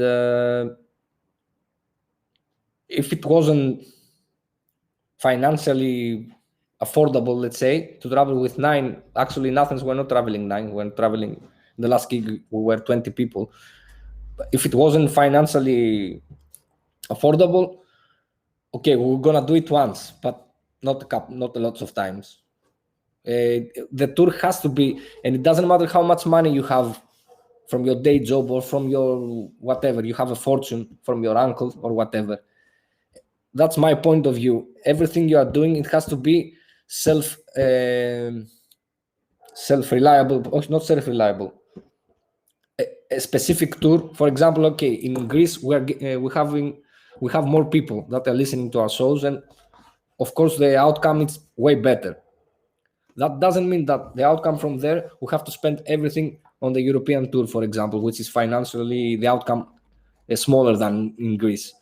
The way for a successful for any move you're gonna make, it's gonna be successful according to me. It has to be self. Don't know the sorry, I cannot remember the English word now, but self-maintained. So a European tour, you have to calculate the costs. You have to see self-sufficient. Well done, thank you, my friend. Yes, it has to be self-sufficient. Every tour, every small move you're gonna make, it has to be self-sufficient. It makes sense to spend some money or not gain so much from a tour because you want to grow with your band, you want to improve your band, you want to grow the audience bigger, you want to travel and speak with people, but you cannot do it. Okay, you're gonna do it once. How many times you're gonna lose money? At the minimum, you have to come back and me on the same level. You didn't spend, you didn't get something.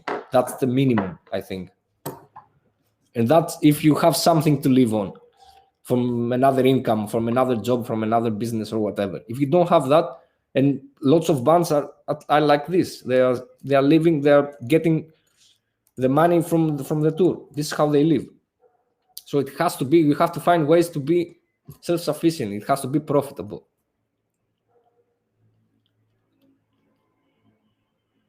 Otherwise, you're gonna do it 1-2 times, and then someone gonna go, someone gonna leave, gonna say, guys, I cannot do it. I'm 40 years. I have to live somehow. I have to find the proper job to provide to myself.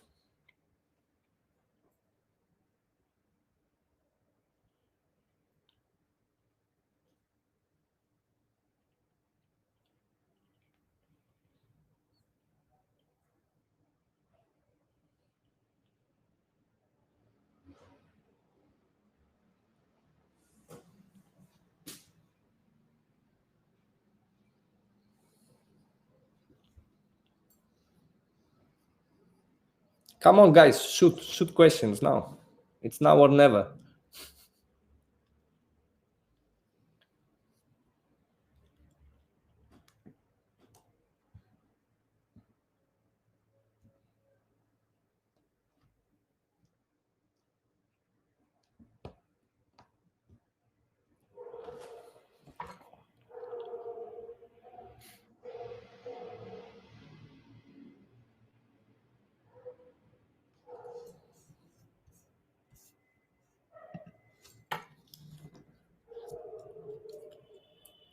I think all the criteria that Alex mentioned before is that somehow your music has to be spread to the audience.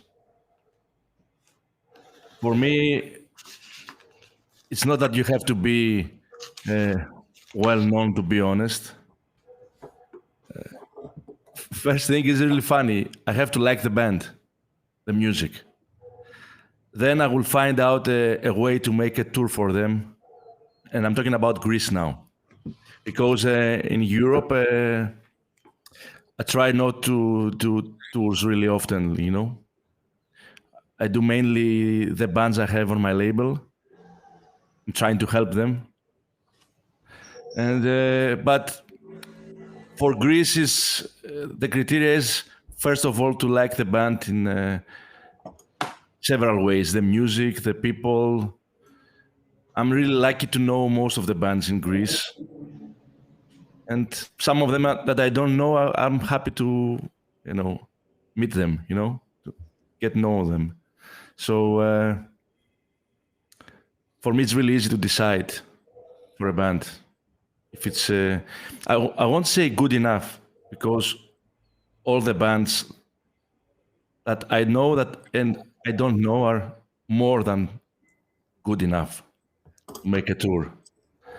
I'm just like, let's say, the middle guy, that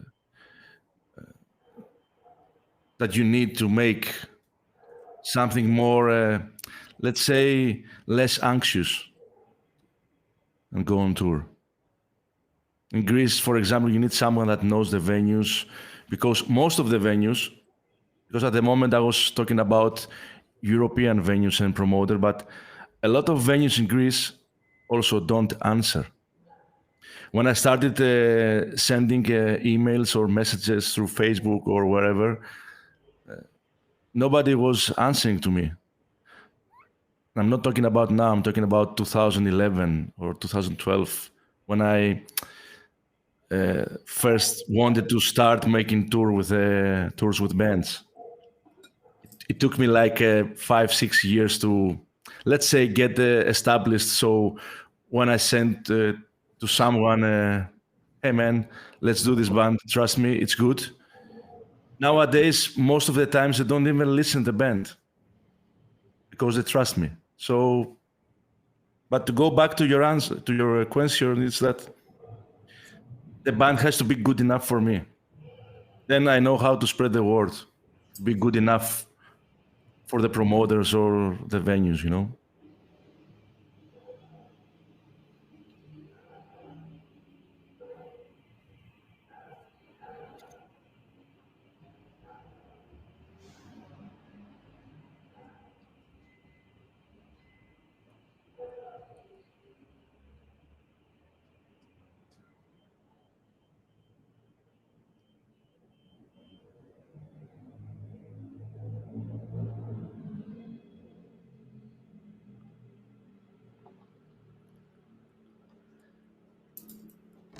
We are not at war with analog versus digital, first of all.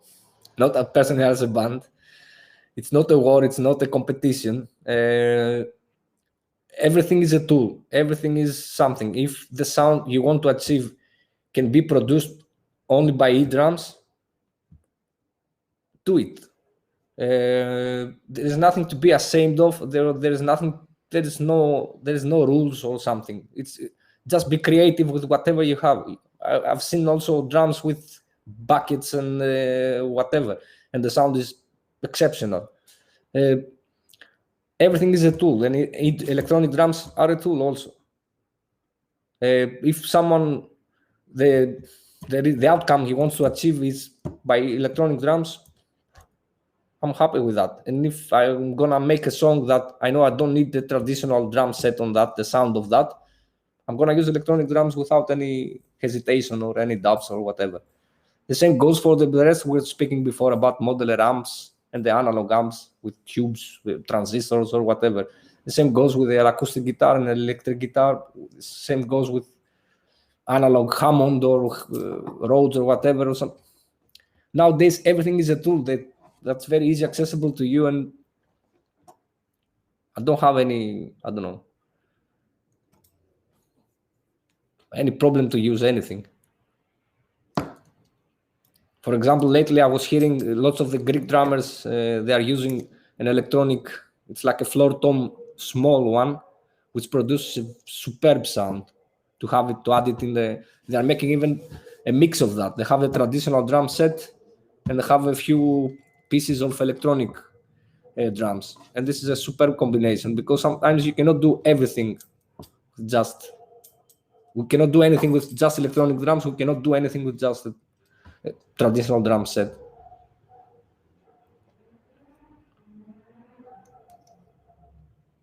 I think Christos said that. The question is to you, Christos. He said something I think don't...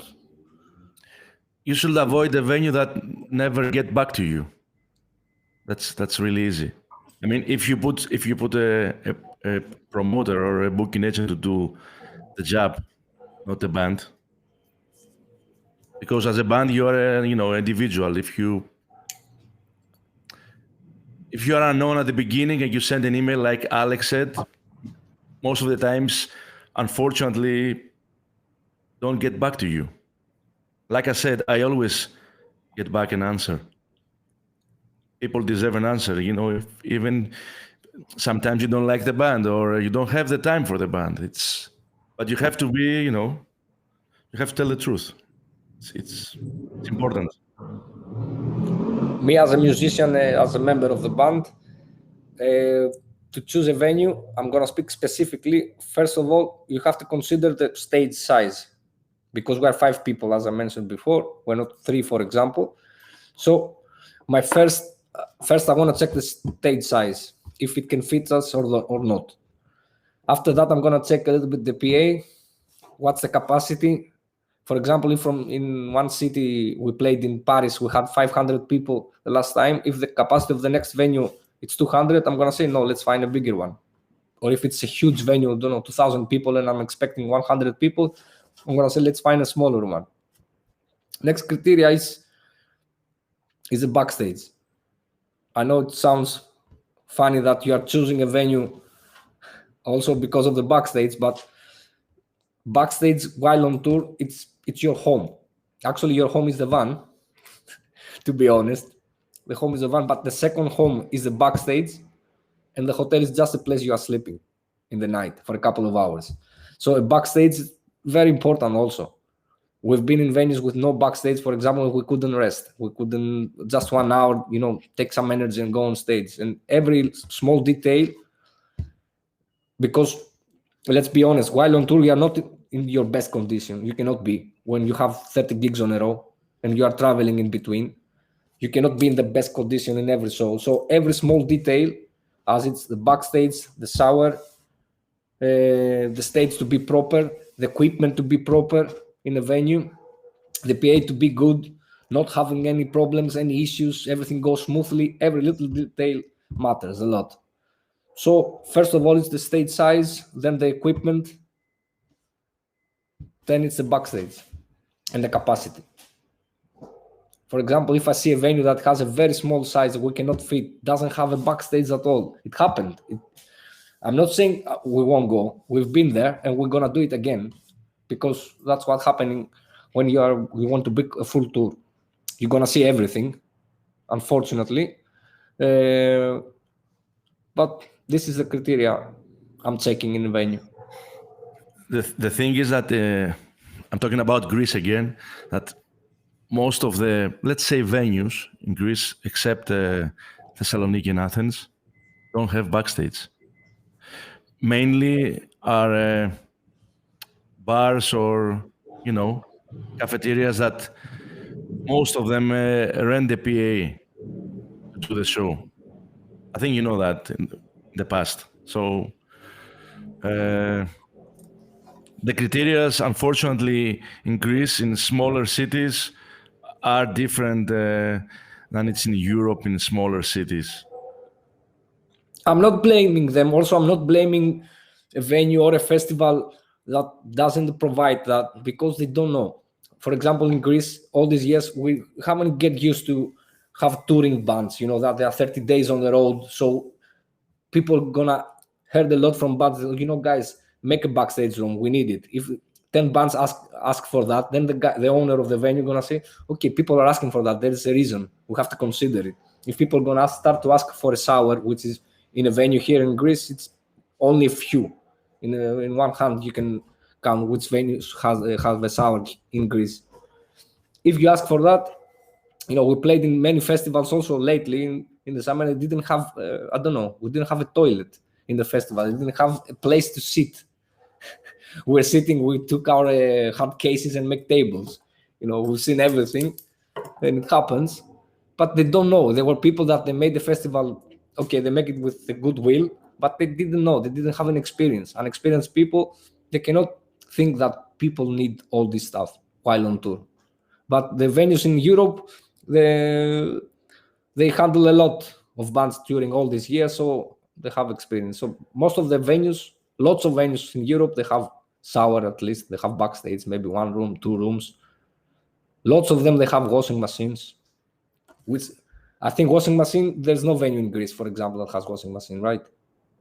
I'm not sure, but I think I haven't seen one. I didn't need one also in Greece because we're playing in Greece, but definitely we need lots of times in Europe while on tour, because it's a different situation to go just for one gig somewhere and while on tour. It's two different things. The show is the same, you're going to provide the same, you're going to play the same, the feeling is the same, but all the rest are different situations. I think in Greece it's more vital to have a merch stand. Yeah. Beside the washing machine, because we have mothers or just ourselves taking care of it. And we know also where to find something. We want cigarettes, we want food, we want drinks. Okay, we know where to go. But if you are in a country for the first time of your life, you don't know where to find the stuff. Of course.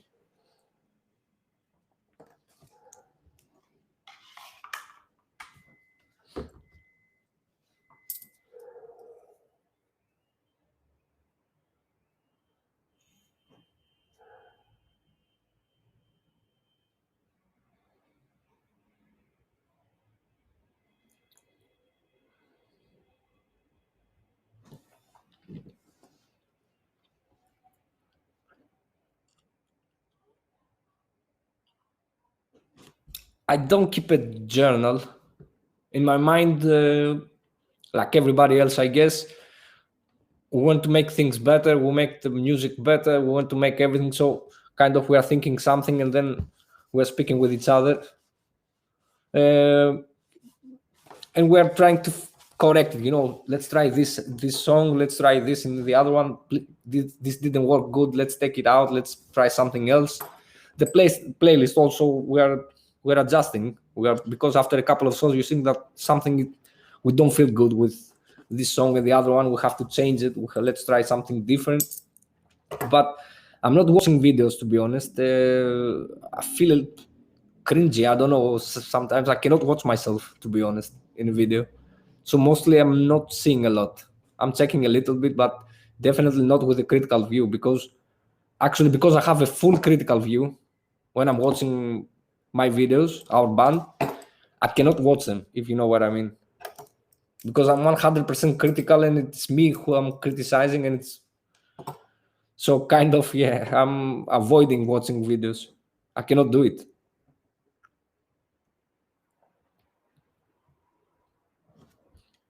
I think while also, because it's a really good question, when you go on tours, it's good to have an archive. That's what I do with, I started like 5-6 years ago, and I feel stupid that I didn't do this from the first moment. For example, I do a band, like let's say Vic, and okay, first time in Athens, we did like 200 tickets. So now I know. Next time it was 400.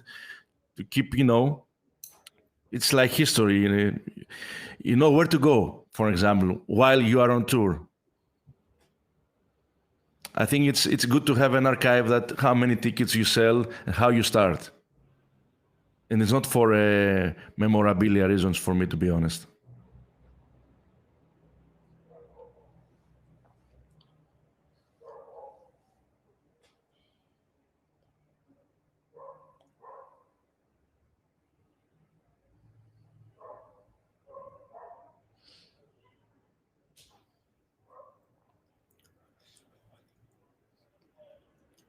I don't remember, but definitely we had issues.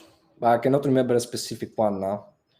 For example, some countries or some venues that don't have a nice grounding, so you have a little bit extra noise in your amplifiers, or the static electricity hits your microphone.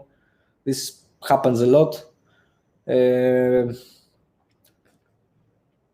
avoid, not to avoid that, but to make it as less as possible, I'm gonna speak now with mostly for the guitar players and the bass players. Try to buy isolated power supplies with a big milliampere. Now it's very technical, but I guess you know that what I'm talking about. That minimizes as much as possible the grounding now in the noise, all the noise around the cables. But huge issues with electrical wiring or grounding, hopefully, knock on wood, we didn't have so far, and hopefully we won't have, because it could be fatal. And lack of air inside the venue, it affects a lot. First of all, you're getting super sweaty, and not in a sexy way. You cannot breathe. The air ventilation is very important. I know at some shows I asked to stop the smoke. Not stop, people stop smoking, the effect smoke we have on stage. It was choking me a lot and I couldn't breathe. I don't have problem with smoking. People smoking weed or whatever.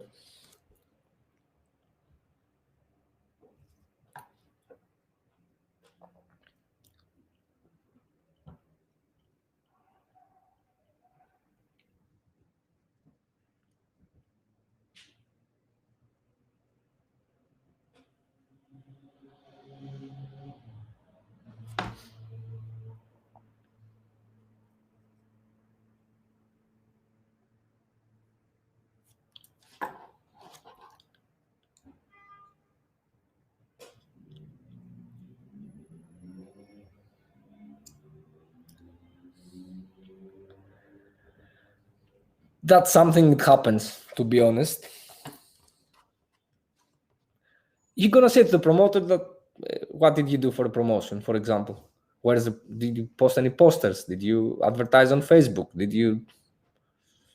You can just complain, to be honest, because at this level we are not talking about contracts and everything that, you know, in every gig we're gonna make, you're gonna have a contract with the promoter that says you're gonna provide this and that. You're gonna post 200 posters. You're gonna make this money for advertisement. You're gonna do this. You're gonna make all this stuff.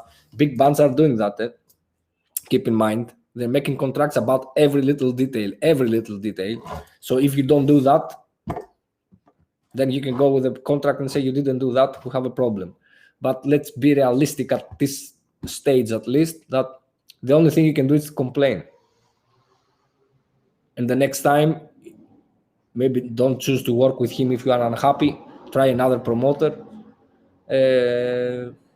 or be specific before you make the next booking with him, that if you don't do this, you're gonna have a problem. For example, let's make a contract or whatever. But you can just complain or ask before, break some balls before, send him emails. You know, you didn't do that. What about this? I cannot see the event on the Facebook. I cannot see a post. People are searching for the tickets. Where are the tickets? Are asking a lot.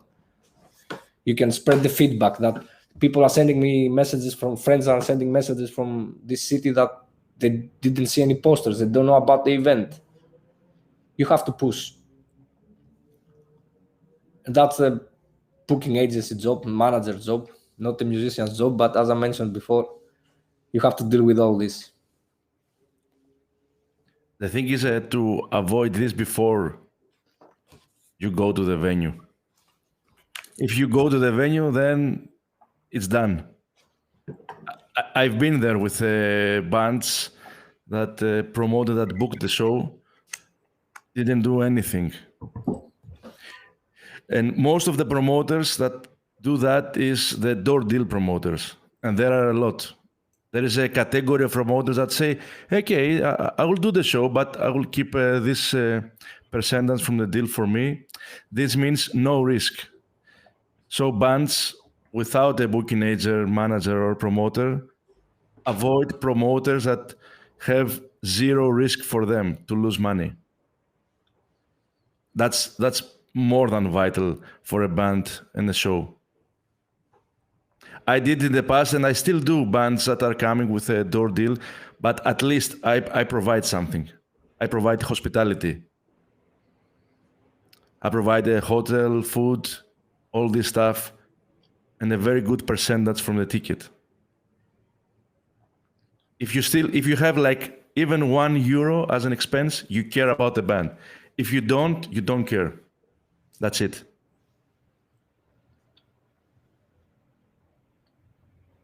So like Alex said, just avoid this guy, or next time, because I believe in second chances, find out what went wrong and fix it.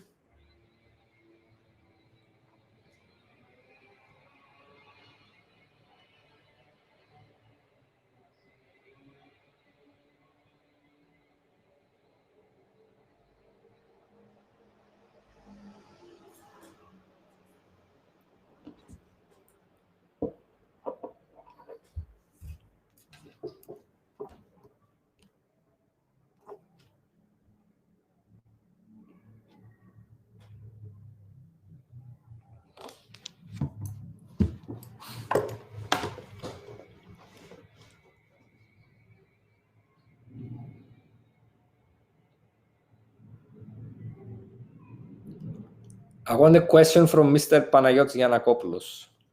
He didn't ask anything. Let's say Takis. Or it's not our Takis? I don't know.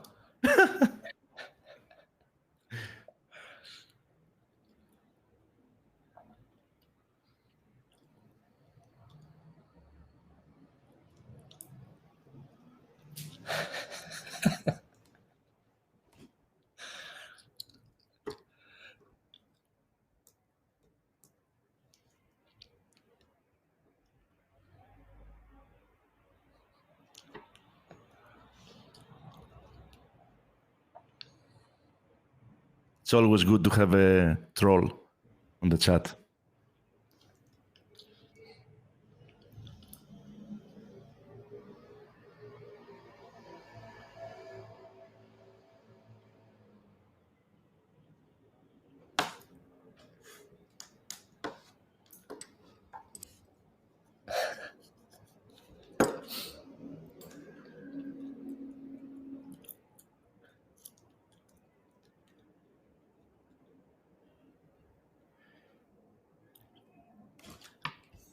Shoot questions, guys. We have 4 more minutes. Shoot questions.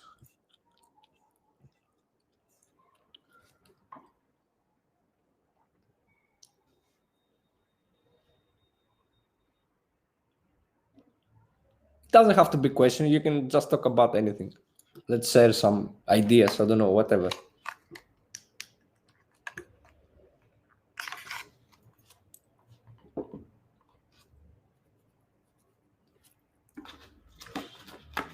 That's basically a great question.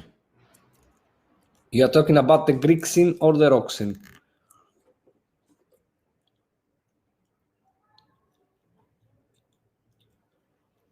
Unfortunately, people think that it's stoner scene, and it's not stoner music. It's rock music, psychedelic rock. It's the genre. It's rock with a lot of genres, involved. It's not like every band from Greece or in Europe just play stoner rock. No. Yeah. The Greek rock scene. It depends from the bands, I guess. But and how much people are supporting that. One of the reasons we grow as a band, Villagers grow up as a band, it's because of the people. And people keep coming in our shows, and more people coming to our shows, it means more money also to us. But we didn't kept all this money just in our pockets and went in for vacations. We invested that. We took visuals. We took more lights. We took more people, better equipment. We want to do more. We want to make our dreams come true. We want whatever we have in our heads, we want to make it true. So and you can do that. You can follow your dreams and you can do that. I think the Greek scene gonna grow. They're gonna make better stuff also. They're gonna make better music, better productions, better shows also, everything. But it depends a lot from the people. Seriously, people are very vital to what we did and what we are doing.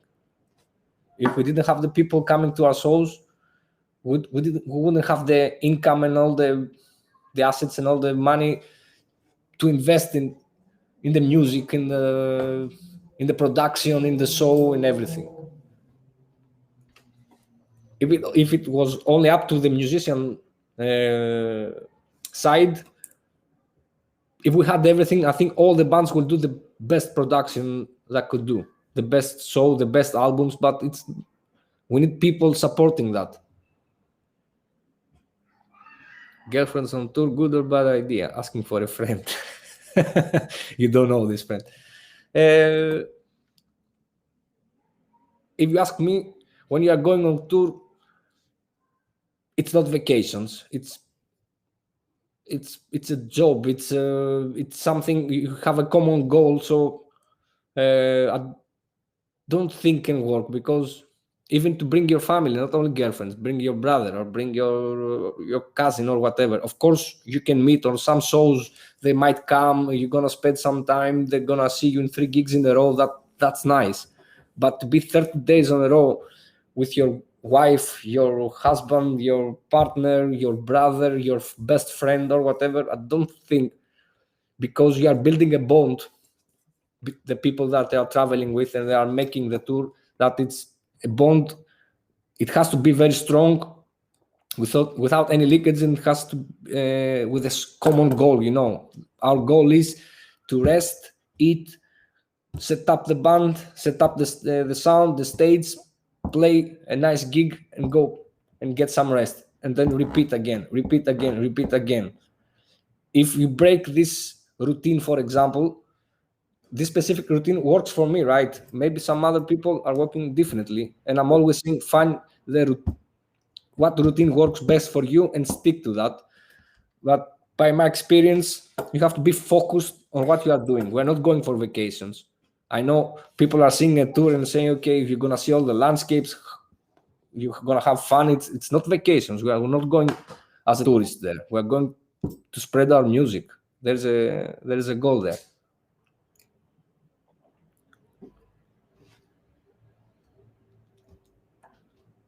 I think in every tour we had that. I don't think ever was a tour that after the last show, okay, when you are reaching to the end, you are getting already nostalgic, and you say, oh my God, it's finishing. What the fuck, 3 shows left when we did that. And I think immediately after the last show, and now what?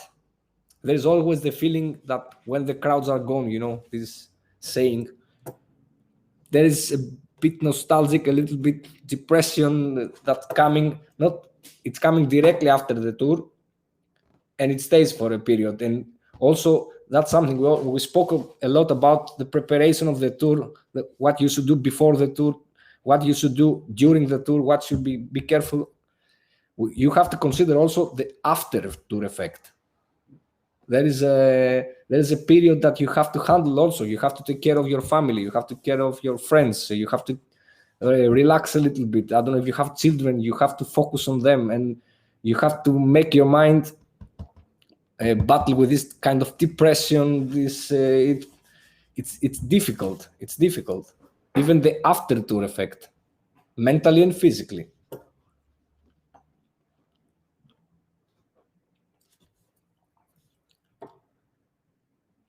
To be honest, people are asking a lot if you can mention just one show.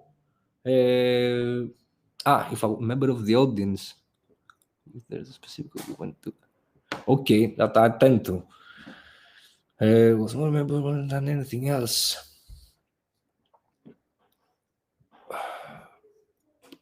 At the top of my head now, I remember the Judas Priest gig last year.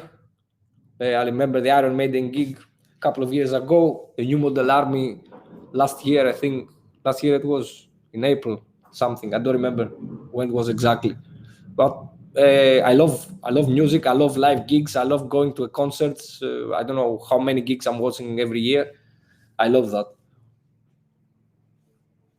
I would say Pearl Jam Athens. Who? Pearl Jam Athens. Pearl 3 hours and 30 minutes. Pure Kavla. Okay, guys, last question. Let's see who is the lucky one. Or who is the fastest one? The more eager. Nevna. This is Polish.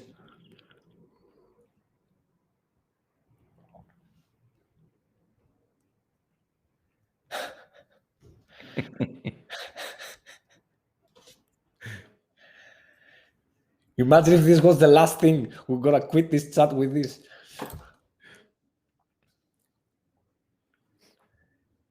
Thank you guys for being here and asking the questions.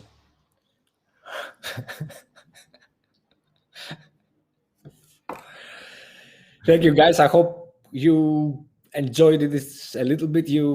We answered some questions. I don't know, maybe make some things a little bit clear.